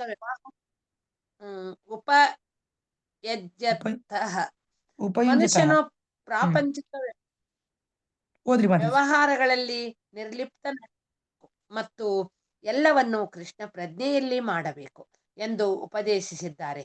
ಯುಕ್ತ ವೈರಾಗ್ಯ ಎನ್ನುವ ಈ ರೀತಿಯಿಂದ ಮನುಷ್ಯನು ಪರಿಪೂರ್ಣತೆಯನ್ನು ಪಡೆಯುತ್ತಾನೆ. ಭಕ್ತನಿಗೆ ಪರಮ ನಿವಾಸಕ್ಕೆ ತನ್ನ ಮಾರ್ಗವನ್ನು ಭಕ್ತಿಪೂರ್ವಕ ಸೇವೆಯು ಖಚಿತ ಮಾಡಿದೆ ಎಂದು ತಿಳಿದಿರುತ್ತದೆ. ಆದುದರಿಂದ ಈ ವರ್ಣನೆಗಳಿಂದ ಆತನು ಮನಃಶಾಂತಿಯನ್ನು ಕಳೆದುಕೊಳ್ಳಬಾರದು. ಹರೇ ಕೃಷ್ಣ. ಥ್ಯಾಂಕ್ ಯು ಮಾತಾಜಿ. ನೋಡಿದ್ರಲ್ವಾ, ನೀವು ಭಕ್ತರು ಇದ್ರ ಬಗ್ಗೆ ಚಿಂತನೆ ಮಾಡಲ್ಲ. ಯಾವ ಸಮಯ, ಯಾವ ಗಳಿಗೆ ದೇಹ ಬಿಡಬೇಕು, ಯಾವ ಮುಹೂರ್ತ, ಇದು ಉತ್ತರಾಯಣ ದಕ್ಷಿಣಾಯನ, ಆ ಗಳಿಗೆನ ಈ ಗಳಿಗೆನ, ಆ ಮುಹೂರ್ತನ ಈ ಮುಹೂರ್ತ, ಈ ಮುಹೂರ್ತ ಹುಚ್ಚರದು ಇರಲ್ಲ ಡಿವೋಟೀಸ್ಗೆ ಅಲ್ವಾ. ಯಾಕಂದ್ರೆ ಅದನ್ನ ನಾವು ನಿರ್ಣಯ ಮಾಡಕ್ಕಾಗ, ತೀರ್ಮಾನ ಮಾಡಕ್ ಆಗೋದಿಲ್ಲ. ಎಲ್ಲಿವರೆಗೂ ನಾವು ಭಗವಂತನ ಭಕ್ತಿ ಮಾಡ್ಕೊಂಡಿದೀವೋ, ನಮ್ಮ ಎಲ್ಲಾ ಕಾರ್ಯಗಳು ಭಗವಂತನಿಗೆ ಸೇರಿಸಿ ನಾವು ಮಾಡ್ತೀವೋ, ಭಗವಂತನಿಗೋಸ್ಕರ ಮನೆ ಮಾಡೋದು, ಭಗವಂತನಿಗೋಸ್ಕರ ಮಕ್ಕಳು ಮಾಡ್ಕೊಳ್ಳೋದು, ಭಗವಂತನಿಗೋಸ್ಕರ ಎಲ್ಲಾ ಕಾರ್ಯ ಮಾಡೋದು, ಭಗವಂತನಿಗೋಸ್ಕರ ಓದೋದು, ಬರೆಯೋದು, ಡಿಗ್ರಿ ತಗೊಳ್ಳೋದು, ಎಲ್ಲಾನು ಭಗವಂತನ ಮೆಚ್ಚುಗೆಗೋಸ್ಕರನೇ. ಈ ಶರೀರ, ಈ ಬುದ್ಧಿ ಶಕ್ತಿ ಕೊಟ್ಟಿರೋದು ಯಾತಿಗೋಸ್ಕರ? ಸುಮ್ನೆ ಕೈ ಕಟ್ಕೊಂಡು ಕೂತ್ಕೋ ಅಂತ ಅಲ್ಲ ಅಲ್ವಾ. ನಾವ್ ಇದನ್ನ ಬಳಸ್ತಾ ಇದ್ದೀವಿ. ಇದನ್ನ ಬಳಸ್ತಾ ಇರೋದು ಯಾತಿಗೋಸ್ಕರ? ನಮ್ಮ ಸುಖಕ್ಕೋಸ್ಕರ ಅಲ್ಲ, ಕೃಷ್ಣನ್ ಸುಖಕ್ಕೋಸ್ಕರ. ಭಗವಂತ ಕೊಟ್ಟಿದ್ದಾನೆ ಈ ಶರೀರನ, ಈ ಬುದ್ಧಿನ, ಈ ಮಾತುಕತೆನ, ನಮ್ಮಲ್ಲಿ ಏನ್ ಲಕ್ಷಣಗಳಿದೆಯೋ, ಗುಣಗಳಿದೆಯೋ ಅಲ್ವಾ, ನಮ್ಮಲ್ಲಿ ಏನ್ ಟ್ಯಾಲೆಂಟ್ ಇದೆಯೋ ಅದನ್ನ ಒಂದು ಸೇವೆದಲ್ಲಿ ಬಳಸಿದ್ರೆ ಅವಾಗ ಅದ್ರ ಸಾರ್ಥಕತೆ ಇರೋದು. ಅವಾಗ ಅದು ಭೌತಿಕ ಕಾರ್ಯ ಹೆಂಗಾಗ ಸಾಧ್ಯ? ಅದಕ್ಕೆ ನೋಡಿ ಯುಕ್ತ ವೈರಾಗ್ಯ ಅಂತ ಹೇಳ್ತಾರೆ. ಯುಕ್ತ ವೈರಾಗ್ಯ ಅಂದ್ರೆ ಎಲ್ಲಾ ಕಾರ್ಯನು ಕೃಷ್ಣನಿಗೋಸ್ಕರ ಮಾಡೋದ್ರೆ ಅದೇ ಯುಕ್ತ ವೈರಾಗ್ಯ. ಅವಾಗ ನೀವು ಕಾರ್ ತಗೊಳ್ಳಿ, ಮನೆ ಮಾಡಿ, ಏನೇ ಮಾಡಿ, ಯಾವುದು ನಿಮಗೆ ಅದರ ಒಂದು ಕರ್ಮ ಅಂಟ್ಕೊಳ್ಳೋದಿಲ್ಲ. ಇದೇ ಯುಕ್ತ ವೈರಾಗ್ಯ ಅಂದ್ರೆ ಇದೆ. ಎಲ್ಲಾ ಕಾರ್ಯನು ಭಗವಂತನಿಗೆ ಸೇರಿಸಿ, ಭಗವಂತನಿಗೋಸ್ಕರ, ಭಗವಂತನಿಗೆ ಅರ್ಪಿಸಿ ಮಾಡೋದು. ಅದಕ್ಕೆ ಯುಕ್ತ ವೈರಾಗ್ಯ ಅಂತ ಕರೀತಾರೆ. ಅಂದ್ರೆ ಯಾವುದೇ ರೀತಿ ಒಂದು ಅಟ್ಯಾಚ್ಮೆಂಟ್ ಇಲ್ದೇನೆ, ಇದು ನಾನು, ನಂದು, ನನಗೆ ಇದಲ್ದೇನೆ ನಾನು ಭಗವಂತನ ಸಂತೃಪ್ತಿಗೋಸ್ಕರ ಬಳಸ್ತೀನಿ ನನ್ನ ಬುದ್ಧಿ, ನನ್ನ ವಾಕ್ ಚಾತುರ್ಯ, ನನ್ನ ಪ್ರತಿಯೊಂದು. ಆವಾಗ ನಾವು ದುಡಿಮೆ ಮಾಡಿದ್ರು ತಪ್ಪಲ್ಲ, ಗೃಹಸ್ಥಾನ ದುಡಿಮೆ ಮಾಡ್ಲೇಬೇಕು. ಬಟ್ ಅದ್ರಲ್ಲಿ ಒಂದಿಷ್ಟು ಭಾಗ ನಾವು ಕೃಷ್ಣನ್ ಸೇವೆಗೆ ಬಳಸಿದ್ರೆ ಅದು ಕರೆಕ್ಟ್ ಮಾರ್ಗ ಅಲ್ವಾ. ಇಲ್ಲಪ್ಪ, ನಾನು ದುಡಿಮೆ ಮಾಡಿರೋದು ಎಲ್ಲಾನು ನನಗೆ, ನನ್ನ ಹೊಟ್ಟೆ ತುಂಬಿಸ್ಕೊಳಕ್ಕೆ, ನನ್ನ ಫ್ಯಾಮಿಲಿಗೆ, ನನ್ನ ಮಕ್ಕಳಿಗೆ ಅಂತ ನಾವು ಅದನ್ನ ಕೂಡಿಟ್ಕೊಂಡು ಹೇಳ್ಕೊಳ್ಳಿ, ಅದು ಕರ್ಮ ಆಗತ್ತೆ ಅಲ್ವಾ. ಹೌದಲ್ವಾ? ಅದು ನಮಗೋಸ್ಕರ ಮಾಡ್ಕೊಂಡಂಗಾಯ್ತು. ಇಲ್ಲಪ್ಪ, ನಾನು ಕೃಷ್ಣನ್ ಸೇವೆಗೆ ಬಳಸ್ತೀನಿ ನಾನು ಅಂತ ನಾವು ಅದನ್ನ ಬಳಸಿದ್ರೆ ಏನಾಗತ್ತೆ? ಅದು ಒಂದ್ ದೊಡ್ಡ ಭಗವಂತನ ಭಕ್ತಿ ಸೇವೆ ಆಗತ್ತೆ. ಇವಾಗ ನಮ್ಮ ಹೈದರಾಬಾದಲ್ಲಿ ಇಸ್ಕಾನ್ ಅಬಿಡ್ಸ್ ದೇವಸ್ಥಾನನ ದೊಡ್ಡದ್ ಮಾಡ್ತಾ ಇದಾರೆ. ಅಲ್ಲಿ ಹೇಳ್ತಾರೆ, ನಮ್ ಗುರು ಮಹಾರಾಜ್ ಹೇಳ್ತಾರೆ, ಒಂದು ಇಟ್ಕೆ ಕೊಟ್ರು ಕೂಡ, ಇಟ್ಕೆ ಎಷ್ಟಾಗತ್ತೆ? ಇಟ್ಕೆ ಕೊಟ್ರು ಕೂಡ ನಮ್ಮ ಹೆಸರು ಆಧ್ಯಾತ್ಮಿಕ ಲೋಕದಲ್ಲಿ ಬರ್ಕೋತಾರೆ. ಇವಳು ಒಂದು ಇಟ್ಕೆ, ಒಂದು ದೇವಸ್ಥಾನ ಕಟ್ಟೋದಿಕ್ಕೆ, ದೊಡ್ಡದ್ ಮಾಡೋದಿಕ್ಕೆ ಈಕೆ ಹಣ ಕೊಟ್ಟಿರೋದ್ರಿಂದ ಈಕೆಯ ಒಂದು ಹಣ ಪವಿತ್ರ ಆಯ್ತು, ಅಂಡ್ ಅವಳ ಹೆಸರು ಅಲ್ಲಿ ಆಧ್ಯಾತ್ಮಿಕ ಲೋಕದಲ್ಲಿ ಬರ್ಕೋತಾರೆ. ನಮ್ ಗುರು ಮಹಾರಾಜರು ಹೇಳ್ತಾರೆ, ಯಾರೇ ಆಗ್ಲಿ ಭಗವಂತನ ವಿಗ್ರಹ ಸೇವೆಗೆ, ದೇವಸ್ಥಾನ ಸೇವೆಗೆ, ದೇವಸ್ಥಾನ ಕಟ್ಟೋದಿಕ್ಕೆ, ಭಗವಂತನ ಭಕ್ತರಿಗೆ ಪ್ರಚಾರ ಮಾಡೋದಿಕ್ಕೆ, ಪುಸ್ತಕ ವಿತರಣೆಗೆ, ಯಾರೇ ಏನೇ ಎಷ್ಟೇ ಸಹಾಯ ಮಾಡ್ಲಿ, ಅದು ಆಧ್ಯಾತ್ಮಿಕ ಕಾರ್ಯ. ಅಲ್ಲಿ ಹೆಸರು ನೋಟ್ ಆದಾಗ ಗೋಲೋಕ ವೃಂದಾವನದಲ್ಲಿ. ಆಯ್ತಾ? ಸೊ ಇವತ್ತು ತುಂಬಾ ಒಳ್ಳೆ ದಿವಸ, ಉತ್ಪನ್ನ ಏಕಾದಶಿ, ತುಂಬಾ ಪವಿತ್ರವಾದಂತ ದಿವಸ ಇವತ್ತು. ಸೊ ಎಲ್ಲರೂ ನೀವು ಮನ್ಸು ಮಾಡ್ಬಿಟ್ಟು ಎಷ್ಟೋ ಅಷ್ಟು ದಾನ ಮಾಡ್ಬೇಕು, ಎಷ್ಟೋ ಅಷ್ಟು ಕೃಷ್ಣನ್ ದೇವಸ್ಥಾನಕ್ಕೆ, ಕೃಷ್ಣನ ನಾವು ನಡೆಸುವಂತ ಈ ಗೀತಾ ಜ್ಞಾನ ತಂಡ ಅಲ್ವಾ, ಎಷ್ಟೆಲ್ಲ ಟೀಚರ್ಸ್ ಬೆಳಿಗ್ಗೆ ರಾತ್ರಿ ಎಷ್ಟೆಲ್ಲ ಝೂಮ್ ಅಕೌಂಟ್ ನಾವು ಬಳಸ್ತೀವಿ, ಎಷ್ಟೆಲ್ಲ ಪ್ರಯತ್ನ ನಡೀತಾ ಇದೆ ಅಲ್ವಾ, ಎಷ್ಟೆಲ್ಲ ನಾವು ಮಟೀರಿಯಲ್ ತಯಾರು ಮಾಡ್ತೀವಿ, ಎಲ್ಲದಕ್ಕೂ ಆಧ್ಯಾತ್ಮಿಕ ಕಾರ್ಯಕ್ಕೆ ಸಹಾಯ ಆಗತ್ತೆ. ಓಕೆನಾ? ಸೊ ಈ ಕ್ಲಾಸ್ ಆದ್ಮೇಲೆ ನಾನು ಕಳಿಸ್ತೀನಿ ನಿಮ್ಗೆ ಮೆಸೇಜ್. ಸೊ ಎಲ್ಲರೂ ಎಷ್ಟಾಗುತ್ತೋ ಅಷ್ಟು ಕೊಡಿ. ನೀವು ಟೆಂಪಲ್ ದೇವಸ್ಥಾನ ಕೊಡ್ತೀರಾ, ನೀವು ಅದನ್ನ ರೀಸನ್ ಕೊಡಿ ಯಾವ್ದಕ್ ಬೇಕು ಅನ್ನೋದು. ಇಲ್ಲ ನೀವು ಪುಸ್ತಕ ವಿತರಣೆಗೆ ಹೆಲ್ಪ್ ಮಾಡ್ತೀರಾ ಮಾಡಿ. ಇವಾಗ ನಾವು ನವೆಂಬರ್ ಮಂತ್ ಅಲ್ವಾ, ಈಗ ನವೆಂಬರ್ ಡಿಸೆಂಬರ್ ಎಲ್ಲ ಬುಕ್ ಮ್ಯಾರಥಾನ್ ಅಂತ ಶುರು ಮಾಡ್ತೀವಿ. ಅಂದ್ರೆ ಎಲ್ಲಾ ಕಡೆ ಹೋಗ್ಬಿಟ್ಟು ನಾವು ಬುಕ್ಸ್ನ ಡಿಸ್ಟ್ರಿಬ್ಯೂಟ್ ಮಾಡೋದು, ಪ್ರಭುಪಾದವ್ರ ಬುಕ್ಸ್ನ ಜನರ ಕೈಯಲ್ಲಿ ಕೊಡೋದು. ಇವಾಗ ನಾವು ಈ ವೀಕೆಂಡ್, ನಾಳೆನೋ ನಾಳಿದ್ದು ಇಲ್ಲಿ ಕೆಲವು ಡಿವೋಟೀಸ್ ಬಂದ್ಬಿಟ್ಟು ನಾವು ಪುಸ್ತಕ ವಿತರಣೆ ಮಾಡ್ತಾ ಇದೀವಿ. ಇಲ್ಲೆಲ್ಲೋ ಹೋಗ್ಬಿಟ್ಟು ದೂರದಲ್ಲಿ ಅಲ್ಲೆಲ್ಲ ಯಾರೋ ಭಗವದ್ಗೀತೆ ಓದ್ತಾ ಇದಾರೆ. ಸೊ ಎಷ್ಟೊಂದ್ ಜನಕ್ಕೆ ಹತ್ರ ಬಾಕಿ ಪುಸ್ತಕಗಳನ್ನ ಹೋಗ್ಬಿಟ್ಟು ಡಿಸ್ಟ್ರಿಬ್ಯೂಟ್ ಮಾಡ್ತೀವಿ. ಸೊ ನೀವು ನಿಮ್ ಕೈಲಾದಷ್ಟು ನೀವು ಸೇವೆ ಮಾಡಿ. ಸೊ ಭಗವಂತನ ಸೇವೆ ಏನೇ ಮಾಡಿದ್ರು, ಎಷ್ಟೇ ಚೂರು ಮಾಡಿದ್ರು ಅದಕ್ಕೆ ತುಂಬಾ ಬೆಲೆ ಇದೆ. ಬಟ್ ನಾವು ನಮಗೋಸ್ಕರ ಆಗ್ಲಿ ಅಥವಾ ಇನ್ನೊಬ್ಬರಿಗೋಸ್ಕರ ಆಗ್ಲಿ ಎಷ್ಟೇ ಭೌತಿಕ ಸೇವೆ ಮಾಡಿದ್ರು ಅದು ತೃಪ್ತಿ ಆಗೋದಿಲ್ಲ, ಅದು ಮುಗಿಯೋದೇ ಇಲ್ಲ ಅದು. ಆಯ್ತಾ? ಸೊ ಅದು ಕೃಷ್ಣ ಹೇಳೋದು. ಸೊ ನೆಕ್ಸ್ಟ್ ತುಂಬಾ ಇಂಪಾರ್ಟೆಂಟ್ ಶ್ಲೋಕ, ಕೊನೆಯ ಶ್ಲೋಕ ಈ ಅಧ್ಯಾಯದು. ಈ ಶ್ಲೋಕದಲ್ಲಿ ಎಷ್ಟು ಬಗೆ ವಿವರವಾಗಿ ಕೃಷ್ಣ ತಿಳಿಸಿದ್ದಾನೆ ಅಂದ್ರೆ ಒಂದೊಂದು ಪದನೂ ನಾವು ತುಂಬಾ ಚೆನ್ನಾಗಿ ಅರ್ಥ ಮಾಡ್ಕೋಬೇಕು. ಓಕೆನಾ? ವೇದೇಶು ಯಜ್ಞೇಶು ತಪಸ್ಸು ಚೈವ ದಾನೇಶು ಯತ್ ಪುಣ್ಯ ಫಲಂ ಪ್ರದಿಷ್ಟಂ ಅತ್ಯೇತಿ ತತ್ಸರ್ವಮಿದಂ ವಿದಿತ್ವಾ ಯೋಗಿ ಪರಂ ಸ್ಥಾನಮುಪೈತಿ ಚಾದ್ಯಂ. ಎಲ್ಲ ರಿಪೀಟ್ ಮಾಡಿ. ವೇದೇಶು ಯಜ್ಞೇಶು ತಪಸ್ಸು ಚೈವ ವೇದೇಷು ಯಜ್ಞೇಷು ತಪಸ್ಸು ಚೈವ ದಾನೇಶು ಯತ್ ದಾನೇಶು ಯತ್ ಪುಣ್ಯಫಲಂ ಪುಣ್ಯಫಲಂ ಪ್ರದಿಷ್ಟಂ दानेषु यत्पुण्यफलं प्रदिष्टम् ಅತ್ಯೇತಿ ತತ್ಸರ್ವಮಿದಂ ವಿದಿತ್ವಾ ಅತ್ತೀತ್ವದ್ವೇಮಿದಂ ವಿದತ್ವಾ ಅತ್ಯೇತಿ ತತ್ಸರ್ವಮಿದಂ ವಿದಿತ್ವಾ ಅತ್ತೇತಿ ಸರ್ವಂ ಇದಂ ತತ್ಸರ್ವಮಿದಂ ವಿದಿತ್ವಾ ವಿದಿತ್ವಾ ಯೋಗಿ ಪರಂ ಸ್ಥಾನಮುಪೈತಿ ಚಾದ್ಯಂ ಯೋಗಿ ಪರಂ ಸ್ಥಾನಂ ಉಪೈತಿ ಚಾದ್ಯಂ ಚಾದಮಂ. ಉಪೈತಿ ಚಾದ್ಯಂ. ಅನುವಾದ ನಾ ಓದ್ಲಿರಿ ಮಾತಾಜಿ? ಹರೇ ಕೃಷ್ಣ. ಭಕ್ತಿಪೂರ್ವಕನು ಸೇವೆಯ ಮಾರ್ಗವನ್ನು ಸ್ವೀಕರಿಸುವವನು ವೇದಾಧ್ಯಯನ ಯಜ್ಞಗಳನ್ನು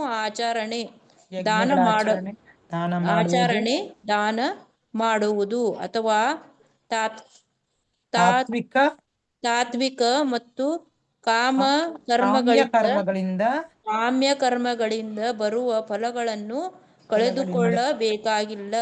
ಭಕ್ತಿ ಸೇವೆ ಮಾಡಿದರೆ ಸಾಕು, ಆತನು ಎಲ್ಲವನ್ನೂ ಪಡೆಯುತ್ತಾನೆ ಮತ್ತು ಕಡೆಯ ಪರಮ ಶಾಶ್ವತ ನಿವಾಸವನ್ನು ಸೇರುತ್ತಾನೆ. ಹರೇ ಕೃಷ್ಣ ಮಾತಾಜಿ. ಹರೇ ಕೃಷ್ಣ. ಥ್ಯಾಂಕ್ ಯು ಮಾತಾಜಿ. ಓಕೆನಾ? ಭಾವಾರ್ಥ ಸ್ವಲ್ಪ ಓದೋಣ. ಫಸ್ಟ್ ನಾವು ಅರ್ಥ ಮಾಡ್ಕೊಳ್ಳೋಣ. ಶ್ಲೋಕ ಏನಂತ ಕೃಷ್ಣ ವೇದೇಶು ಅಂದ್ರೆ ಏನರ್ಥ? ವೇದಗಳ ಅಧ್ಯಯನದಲ್ಲಿ.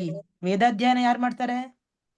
ನಾವು ನೋಡ್ತೇವೆ ಕೆಲವು ವೇದ ಪಾಠಗಳನ್ನ ತೆಗಿತಾರಲ್ವಾ, ಶೃಂಗೇರಿ ಅಂತ ಕಡೆ ಎಲ್ಲ ಇರ್ತಾರೆ ವೇದಾಧ್ಯಯನ ಮಾಡೋರು ಅಲ್ವಾ. ಅವರೆಲ್ಲ ಅದೇ ಕಾರ್ಯ ಮಾಡ್ತಿರ್ತಾರೆ, ಬೆಳಗಿನ ರಾತ್ರಿಗೂ ವೇದಾಧ್ಯಯನ ಮಾಡೋದು. ಹೌದಾ? 4 ವೇದಗಳಿಂದ 4 ವೇದಗಳನ್ನ ಓದ್ತಿರ್ತಾರೆ ಅವರು. ವೇದಗಳೇನು ಕಮ್ಮಿ ಇಲ್ಲ, ತುಂಬಾ ದೊಡ್ಡ ದೊಡ್ಡ ವಿಸ್ತಾರವಾಗಿರುತ್ತೆ. ವೇದಗಳು ಓದೋದಕ್ಕೆ 12 ವರ್ಷ ಬೇಕಾಗತ್ತೆ, ಪೂರ್ತಿ 12 ವರ್ಷ ಪೂರ್ತಿ ಡೆಡಿಕೇಟ್ ಮಾಡಿದ್ರೆ. ಓಕೆ, ಸೊ ವೇದಾಧ್ಯಯನ ಮಾಡುವಂತ ಒಂದು ಕಾರ್ಯ ಇದೆ, ತುಂಬಾ ಪುಣ್ಯವಾದಂತ ಕಾರ್ಯ, ತುಂಬಾ ಪುಣ್ಯಕರ ಕಾರ್ಯ, ನೋ ಡೌಟ್. ಮುಂದೆ ಯಜ್ಞಾಚರಣೆಗಳು ಮಾಡೋದಂದ್ರೆ ಏನು? ಇಷ್ಟೆಲ್ಲ ಸಾಮಗ್ರಿಗಳು ಯಜ್ಞದಲ್ಲಿ ಹಾಕ್ಬೇಕು. ಯಜ್ಞಕುಂಡ ಅಂದ್ರೆ ಏನು? ಸಾಕ್ಷಾತ್ ವಿಷ್ಣುನ ಸಂಕೇತ ಅದು ಅಲ್ವಾ. ಯಜ್ಞಕುಂಡದಲ್ಲಿ ಇಷ್ಟೆಲ್ಲ ಸಾಮಗ್ರಿಗಳು ಹಾಕ್ತಿರ್ತಾರೆ, ಇಷ್ಟೆಲ್ಲ ಮಂತ್ರೋಚ್ಚಾರಣೆಗಳು ಮಾಡ್ತಿರ್ತಾರೆ ಅಲ್ವಾ. ಇಷ್ಟೆಲ್ಲ ಪಂಡಿತರು, ಇಷ್ಟೆಲ್ಲ ಬ್ರಾಹ್ಮಣರೆಲ್ಲ ಇರ್ತಾರೆ ಅಲ್ಲಿ. ಸೊ ಅದು ತುಂಬಾ ದೊಡ್ಡ ಕಾರ್ಯ. ಯಜ್ಞೇಶು ತಪಸ್ಸು, ನಾನಾ ವಿಧದ ತಪಸ್ಸುಗಳಲ್ಲಿ ತೊಡಗುವುದರಲ್ಲಿ. ಎಷ್ಟೆಲ್ಲ ತಪಸ್ಯೆಗಳು ಮಾಡ್ತೀವಲ್ವಾ, ಎಷ್ಟೆಲ್ಲ. ಕೆಲವರು ಮೌನ ವ್ರತ ಮಾಡ್ತಾರೆ, ಕೆಲವರು ಆ ದಿವಸ ತಿಂದೇ ಇರೋದು ಅಲ್ವಾ. ಎಷ್ಟೋ ತಪಸ್ಯೆಗಳಿದೆ, ಹೌದಾ. ಕೂಡ ಖಂಡಿತವಾಗಿಯೂ ದಾನಗಳನ್ನು ನೀಡುವುದರಲ್ಲಿ ಅಲ್ವಾ. ಎಷ್ಟು ದಾನ ಮಾಡಕ್ಕಾಗತ್ತೆ ನಾವು ಈ ಭೌತಿಕ ಪ್ರಪಂಚದಲ್ಲಿ? ಎಷ್ಟೇ ದಾನ ಮಾಡ್ಬೋದು ನಾವು, ನಮ್ಮ ಕೈಲಾದಷ್ಟು ಎಷ್ಟೆಲ್ಲ ದಾನ ಮಾಡ್ಬೋದು. ದಾನದ ಫಲಿತ ಅಂತೂ ಇದೆ ಅಲ್ವಾ. ನೀವು ಎಷ್ಟು ದಾನ ಮಾಡ್ತಿರೋ ಅದ್ರ ಫಲಿತ ಇದ್ದೇ ಇದೆ.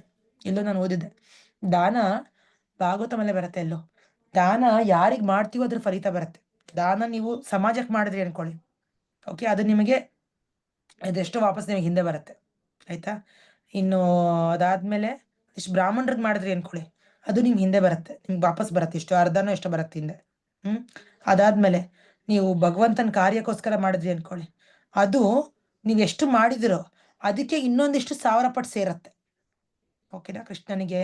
ಕೃಷ್ಣನ್ ಸಂಬಂಧಿಸಿರೋ ಕಾರ್ಯ, ಕೃಷ್ಣನ ಭಕ್ತರಿಗೆ, ನಿಮ್ಮ ಗುರುಗೆ, ಅದು ನಿಮಗೆ ವಾಪಸ್ಸು 1000 ಪಟ್ಟು ಆಗ್ಬಿಟ್ಟು ಬರುತ್ತೆ, ನಿಮ್ಗೆ ವಾಪಸ್ ಬರುತ್ತೆ. ವೈಷ್ಣವರ್ಗೆ ಮಾಡಿರೋ ಸೇವೆ ಆ ತರ. ದಾನದ ಕೂಡ ಒಂದು ಫಲಿತ ಅನ್ನೋದಿರುತ್ತೆ. ಅದೇ ದಾನ ಅನ್ನೋದು ಮುಂದಿನ ಜನ್ಮದಲ್ಲೋ ಯಾವಾಗ್ಲೂ ಅವನಿಗೆ ಸಹಾಯ ಮಾಡುತ್ತೆ. ನಮ್ಮ ತಂದೆ ತುಂಬಾ ದಾನ ಮಾಡ್ತಿದ್ರು, ತುಂಬಾ ನಂಬ್ತಿದ್ರು, ಅವ್ರು ಡಾಕ್ಟರ್ ಎಲ್ಲ. ಸೊ ಎಲ್ರಿಗೂ ಕಷ್ಟ ಹೋಗ್ಲಾಡಿಸ್ಬೇಕು ಅಂತ ಫ್ರೀ ಮೆಡಿಕಲ್ ಟ್ರೀಟ್ಮೆಂಟ್ ಕೊಡೋದು, ಜಾಸ್ತಿ ಏನೋ ನಾಮಿನಲ್ ಫೀಸ್ ತಗೊಳ್ಳೋದು, ಆ ಥರ ತುಂಬಾ ಕೊಡ್ತಿದ್ರು. ಸೊ ದಾನದಿಂದ ಕೂಡ ತುಂಬಾ ಫಲಿತ ಬರುತ್ತೆ, ಓಕೆ, ತುಂಬಾ ಸಹಾಯ ಆಗತ್ತೆ. ಸೊ ದಾನದ ಕೂಡ ಫಲಿತ. ದಾನೇಶು ದಾನಗಳನ್ನು ನೀಡುವುದರಲ್ಲಿ ಯಾವ ಪುಣ್ಯ ಕರ್ಮಗಳ ಫಲವು ಅಲ್ವಾ. ಇಷ್ಟೆಲ್ಲ ಪುಣ್ಯ ಕಾರ್ಯ ಮಾಡ್ತೀವಿ ನಾವು ಅಲ್ವಾ. ಅಫ್ಕೋರ್ಸ್ ಪುಣ್ಯ ಕಾರ್ಯ ಅಂದ್ರೆ ದಾನನೇ. ಆಕ್ಚುಲಿ ನೀವು ಶ್ರಾದ್ದ ತಗೊಳ್ಳಿ, ಶ್ರಾದ್ದ ಕಾರ್ಯಕ್ರಮ ಪುಣ್ಯ ಕಾರ್ಯ, ಅದ್ರಲ್ಲೂ ನೀವು ದಾನ ಮಾಡ್ತೀರಾ ಅಲ್ವಾ. ಅಥವಾ ಎಲ್ಲರೂ ನೀವು ಅನಾಥಾಶ್ರಮಕ್ಕೆ ಹೋಗ್ಬಿಟ್ಟು ಕೊಡ್ತೀರಾ ಅನ್ಕೊಳ್ಳಿ, ಅಲ್ಲೂ ದಾನ ಇದೆ. ದುಡ್ಡು ಕೊಡ್ತಿರೋ, ಅನ್ನ ಕೊಡ್ತಿರೋ, ಏನೇ ಮಾಡ್ತಿರೋ ಅದು ದಾನನೇ ಇದೆ. ಸೊ ದಾನ ಎಲ್ಲ ಕಡೆ ಇರಲೇಬೇಕು. ದಾನ ಅನ್ನೋದು ಕಂಪಲ್ಸರಿ, ಓಕೆನಾ. ಅದಕ್ಕೆ ನಾವು ಇವತ್ತು ದಾನ ಬಗ್ಗೆ ಹೇಳ್ತಾ ಇರೋದು. ದಾನ ಅನ್ನೋದು ನಾವು ಮಾಡ್ಲೇಬೇಕು. ಇವಾಗ ನಾವು ಜ್ಞಾನ ತಗೊಂತಾ ಇದೀವಿ, ಭಗವದ್ಗೀತೆ ಕೇಳಿಸ್ಕೊತಾ ಇದೀವಿ ಅಲ್ವಾ. ಇದು ನಾವು ಕೇಳಿಸ್ಕೊತಾ ಇರೋದು ಅಲ್ವಾ. ನಾವು ಜ್ಞಾನ ಸಂಪಾದನೆ, ಜ್ಞಾನ ಪಡ್ಕೋತಾ ಇದೀವಿ ಅಲ್ವಾ. ನಾವು ಗುರುವಿಂದ ಕೇಳ್ತಾ ಇದೀವಿ, ಪ್ರಭುಪಾದಿಂದ ಕೇಳಿಸ್ಕೊತಾ ಇದೀವಿ, ಪ್ರಭುಪಾದ್ ಪ್ರತಿನಿಧಿ ಅಲ್ವಾ, ಇಂದ ಕೇಳಿಸ್ಕೊತಾ ಇದ್ದೀರಾ ನೀವು. ಸೊ ನಾವು ಕೊಟ್ಟುಬಿಟ್ಟು ತಗೋಬೇಕು ಜ್ಞಾನ ಯಾವಾಗ್ಲೂ ನಾವು ದಾನ ಕೊಡ್ಬೇಕು. ಅದಕ್ಕೆ ಗುರು ಸೇವೆ ಮಾಡ್ಬೇಕು ಅಂತ ನಾವು ನೋಡಲ್ಲ, ತತ್ವಿದ್ದಿ ಪ್ರಣಿಪಾತೇನ ಪರಿಪ್ರಶ್ನೆನ ಸೇವೆಯ. ಸೇವೆ ನೀವು ಯಾವ್ದಾರ ರೀತಿಯಲ್ಲಿ ಮಾಡ್ಲೇಬೇಕು. ನೀವು ನಿಮ್ಮ ಏನದು ಬಲದಿಂದ ಮಾಡ್ತಿರೋ, ಮನಸ್ಸಿಂದ ಮಾಡ್ತಿರೋ, ಅಥವಾ ದುಡ್ಡಿಂದ ಮಾಡ್ತಿರೋ, ಹಣದಿಂದ ಮಾಡ್ತಿರೋ, ಒಟ್ಟು ಸೇವೆ ಮಾಡ್ಬೇಕು. ಸೇವೆ ಇಲ್ಲ ಅಂದ್ರೆ ಅದು ಫಲಿತ ಬರೋದಿಲ್ಲ. ಸೊ ಸೇವೆ ಅನ್ನೋದು ಕೃಷ್ಣ ಅದೇ ಹೇಳ್ತಾನೆ, ಮಾಡ್ಲೇಬೇಕದು. ಆಯ್ತಾ? ಸೊ ಫಲಂ ಪುಣ್ಯ ಫಲಂ, ಪುಣ್ಯ ಕರ್ಮಗಳ ಫಲವು ಪ್ರದಿಷ್ಟಂ ಪ್ರದಿಷ್ಟಂ ಸೂಚಿಸಲ್ಪಟ್ಟಿದೆಯೋ ಅತ್ಯೇತಿ ದಾಟುತ್ತಾನೆ ತತ್ಸರ್ವಂ ಅವೆಲ್ಲವನ್ನೂ ಇದನ್ನು ವಿದಿತ್ವ ತಿಳಿದು ಯೋಗಿ ಭಕ್ತನು ಪರಮ ಸ್ಥಾನಂ ಧಾಮವನ್ನು ಉಪೈತಿ ಹೊಂದುತ್ತಾನೆ ಕೂಡ. ಮೂಲವಾದ ಇಲ್ಲಾಂದ್ರೆ ಕೃಷ್ಣ ಭಕ್ತಿಪೂರ್ವಕ ಸೇವೆಯ ಮಾರ್ಗವನ್ನು ಸ್ವೀಕರಿಸಿದವನು. ಯಾರ್ಯಾರು ಭಗವಂತನ ಭಕ್ತಿ ಸೇವೆ ಮಾಡ್ತಾರೋ ಅನ್ಕೋಬೇಡಿ, ಹೆದರ್ಕೋಬೇಡಿ. ಓ ಇವ್ರು ಏನೋ ಕಳ್ಕೊಂಬಿಟ್ರು, ಇವ್ರೇನೋ ಭೌತಿಕವಾಗಿ ಏನೋ ಕಳ್ಕೊಂಡ್ರು. ಅವ್ರು ಏನೂ ಕಳ್ಕೊಳ್ಳೋದಿಲ್ಲ. ಭಗವಂತನ ಭಕ್ತರಿಗೆ ಎಲ್ಲ ಸಿಗತ್ತೆ. ಅದೇ ಇಲ್ಲಿ ಮ್ಯಾಜಿಕ್. ಏನಂತ ಕೃಷ್ಣ, ವೇದಾಧ್ಯಯನ, ಯಜ್ಞಗಳ ಆಚರಣೆ, ದಾನ ಮಾಡುವುದು ಅಥವಾ ತಾತ್ವಿಕ ಮತ್ತು ಕಾಮ್ಯ ಕರ್ಮಗಳಿಂದ ಬರುವ ಫಲಿಗಳಿಂದ ವಂಚಿತರಲ್ಲ. ನಾವೇನ್ ಅನ್ಕೋತೀವೋ, ದುಡಿಮೆ ಮಾಡಿದ್ರೆ ನಮ್ಗೇನೋ ದುಡ್ಡು ಬರುತ್ತಪ್ಪ, ಆಫೀಸ್ಗೆ ಹೋಗಿ ಕ್ಲಾಸ್ಗೆ ಹೋಲ್ದರೆ ಕೂತ್ಕೊಂಡು ನಾನು ಶನಿವಾರ ಭಾನುವಾರ ಕೂತ್ಕೊಂಡು 2 ದಿನ ಕೆಲಸ ಮಾಡಿದ್ರೆ ನನ್ಗೆ ಎಷ್ಟು 2,000 ಕೊಡ್ತಾರೆ ಅನ್ಕೊಳ್ಳಿ. ಅದೇ ಕೃಷ್ಣನ ಭಗವಂತನ ಭಕ್ತಿ ಸೇವೆ ಮಾಡ್ರೆ ಆ 2,000 ಬರಂಗ್ ಮಾಡ್ತಾನ ಅವನು. ಹೆಂಗೆ ಅದು ಕೇಳ್ಬೇಡಿ. ಗೊತ್ತಾಯ್ತಾ? ಎಷ್ಟೊಂದು ಭಕ್ತರ ಜೀವನದಲ್ಲಿ ಆ ಪವಾಡಗಳಾಗಿದೆ. ಹೇಗೋ ಬರುತ್ತೆ ಅವ್ರ ಜೀವನದಲ್ಲಿ ದುಡ್ಡು, ಹೇಗೋ ಕಟ್ತಾರೆ. ಅವ್ರ ಮನೆ ಕಟ್ತಾರಂತ ಯಾರು ಅನ್ಕೊಂಡೇ ಇರಲ್ಲ. ಅವರ ಒಂದು ದೊಡ್ಡ ಬಿಲ್ಡಿಂಗ್ಗೆ ಕಟ್ಬಿಟ್ಟಿರ್ತಾರೆ. ಇವ್ರು ಮಾಡೋದಕ್ಕೆ ಸಾಧ್ಯನಾ ಅಂತ ಎಲ್ಲರೂ ಆಶ್ಚರ್ಯ ಪಡ್ತಾರೆ. ಇವ್ರು ಏನಪ್ಪ ಯಾವಾಗ ನೋಡಿದ್ರು ಇವ್ರು ಭಜನೆ ಮಾಡ್ಕೊಂಡಿರೋರು, ಇವ್ರು ಯಾವಾಗ ದುಡಿಮೆ ಮಾಡಿದ್ರು, ಇವ್ರು ಯಾವಾಗ ಕಟ್ಟಿದ್ರು ಅಂತ. ಅದೆಲ್ಲ ಕೃಷ್ಣನ್ ಪ್ಲಾನ್. ಅದು ಕೃಷ್ಣ ನೋಡ್ಕೋತಾನೆ. ಯಾಕಂದ್ರೆ ಇವನ್ ಟೈಮ್ ನನಗೆ ಕೊಟ್ಟಿರೋದ್ರಿಂದ ಅವನ್ ಭೌತಿಕದ ಒಂದು ಶ್ರೇಯಸ್ ನೋಡ್ಕೊಳ್ಳೋದು ನನ್ನ ಕೆಲಸ ಅಂತ. ಇದು ಬ್ಯಾಕ್ಗ್ರೌಂಡ್ ಅಲ್ಲಿ ಕೃಷ್ಣ ಕೆಲಸ ಮಾಡ್ತಿರ್ತಾನೆ. ನಾವ್ ಜಾಸ್ತಿ ತಲೆ ಕೆಡ್ಸ್ಕೋಬೇಕಾಗಿಲ್ಲ. ಓ ಯಾರು ನೋಡ್ಕೋತಾರೆ ಇವ್ರನ್ನ, ಅವ್ರನ್ನ ಯಾರು ನೋಡ್ಕೋತಾರೆ, ಇದೆಲ್ಲ ನಾವು ತಲೆ ಕೆಡ್ಸ್ಕೊಳ್ಳೋದು ಅವಶ್ಯಕತೆ ಇಲ್ಲ. ನಮ್ ಕೆಲಸ, ನಮ್ ಡ್ಯೂಟಿ, ನಮ್ ಟೈಮು, ನಮ್ ಸಾಧನ, ನಮ್ಮ ಭಕ್ತಿ ಸೇವೆದಲ್ಲಿ ನಾವು ಟೈಮ್ ಕೊಡಂಗಾದ್ರೆ ಹಿಂಗ್ ಕೃಷ್ಣ ಹಿಂದ್ಗಡೆಯಿಂದ ಕೆಲಸ ಮಾಡ್ತಿರ್ತಾನೆ. ಅದೇ ಸೊ ಭಕ್ತಿ ಸೇವೆ ಮಾಡಿದರೆ ಸಾಕು, ಆತನು ಇವೆಲ್ಲವನ್ನು ಪಡೆಯುತ್ತಾನೆ ಮತ್ತು ಕಡೆಯಲ್ಲಿ ಪರಮ ಶಾಶ್ವತ ನಿವಾಸವನ್ನು ಸೇರುತ್ತಾನೆ. ಇವತ್ತು ಕೂಡ ಫಲಿತ ಇದೆ, ಮುಂದೆ ಕೂಡ ಕೃಷ್ಣ ಫಲಿತ ಕೊಡ್ತಾನೆ. ಅವನ್ ದಾರಿ ಭಗವಂತನ ಧಾಮಕ್ಕೆ ಹೋಗಂಗ್ ಮಾಡ್ತಾನೆ. ನೋಡಿ ಎಷ್ಟು ಫಲಿತ ಇದೆ. ಭಕ್ತಿ ಸೇವೆ ಮಾಡೋದ್ರಿಂದ ಎಲ್ಲ ಫಲಿತ ಇದೆ. ಯಾರಿಗೂ ಗೊತ್ತಿಲ್ಲ ಇದು. ಹೊರಗಡೆ ಜನರಿಗೆ ಯಾರಿಗೂ ಗೊತ್ತಿಲ್ಲ. ಅವ್ರು ಏನ್ ಅನ್ಕೋತಾರೆ, ಅವ್ರು ವರ್ಷದಲ್ಲಿ ಒಂದಿನ ಏನೋ ಯಜ್ಞ ಮಾಡ್ತಾರೆ, ಆಗೋಯ್ತಪ್ಪ ನಾವು ತುಂಬಾ ಪುಣ್ಯವಂತರು ಅನ್ಕೊಂತಾರೆ. ವರ್ಷದಲ್ಲಿ ಒಂದೇ ಸರಿ ಯಜ್ಞ ಮಾಡ್ತಾರೆ. ನಾವು ಪ್ರತಿನಿತ್ಯ ಮಾಡ್ತೀವಿ ಯಜ್ಞ. ಯಾವ ಯಜ್ಞ ಮಾಡ್ತೀವಿ ನಾವು? ಅರುಣ ಮಾತಾಜಿ. ಹರೇ ಕೃಷ್ಣ ಸಂಕೀರ್ತನೆ ಮಾತಾಜಿ. ಜೈ ಭಗವಂತನ ನಾಮ ಸಂಕೀರ್ತನೆ, ಜಪಯಜ್ಞ. ಜಪಯಜ್ಞ ತುಂಬಾ ಮುಖ್ಯವಾದಂತ ಯಜ್ಞ. ಈ ಯಜ್ಞ ಮಾಡೋದ್ರಿಂದ ಇಷ್ಟೆಲ್ಲ ಫಲಿತ ಏನು ಇವ್ರು ವರ್ಷಕ್ಕೆ 1 ದಿವಸ ಮಾಡ್ತಾರೆ, ನಾವು ಪ್ರತಿನಿತ್ಯ ಮಾಡಿ ಪಡ್ಕೋತಾ ಇದೀವಿ. ಅದಕ್ಕೆ ಭಕ್ತರು ಮಾಡೋ ಕಾರ್ಯ ಯಾವುದು ಕಮ್ಮಿ ಅಲ್ಲ, ಎಲ್ಲದಕ್ಕೂ ತುಂಬಾ ವೇಟ್ ಇದೆ. ಆಯ್ತಾ? ಸೊ ಭಕ್ತರು ನೋಡೋದಿಕ್ಕೆ ತುಂಬಾ ಸಿಂಪಲ್ ಆಗಿ ಪೆದ್ರ ತರ ಕಾಣಿಸ್ಕೋಬಹುದು, ಆದ್ರೆ ಕೃಷ್ಣನ್ ಕಣ್ಣಲ್ಲಿ ಅವ್ರು ತುಂಬಾ ಗ್ರೇಟ್, ಮಹಾತ್ಮ. ಕೃಷ್ಣ ಏನಂತ ನೆನ್ನೆ ಶ್ಲೋಕದಲ್ಲಿ ಮಹಾತ್ಮ ಅಂತಾನೆ. ಓಕೆನಾ? ಸೊ ಇವಾಗ ಭಾವಾರ್ಥ ಓದೋಣ. ಹರೇ ಕೃಷ್ಣ. ಓದಿ ಮಾತಾಜಿ. ಯಾರು ಓದ್ತೀರಾ? ಅನ್ನಪೂರ್ಣ ಮಾತಾಜಿ ಓದ್ತೀರಾ? ಹರೇ ಕೃಷ್ಣ ಮಾತಾಜಿ. ಓದ್ತೀರಾ ಮಾತಾಜಿ? ಟೈಮ್ ಇದೆಯಾ? ಹಾ ಮಾತಾಜಿ. 28ನೇ ಶ್ಲೋಕ ಭಾವಾರ್ಥ. 28 ಎಷ್ಟನೇದು ಮಾತಾಜಿ? ಮಾತಾಜಿ ಇದು 8ನೇ ಅಧ್ಯಾಯ. 8ನೇ ಅಧ್ಯಾಯ 28ನೇ ಶ್ಲೋಕ. ಹಾ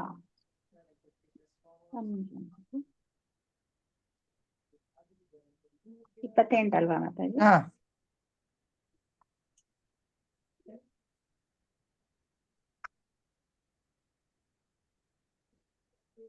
ಶ್ಲೋಕ ಓದ್ಲಾ ಮಾತಾಜಿ?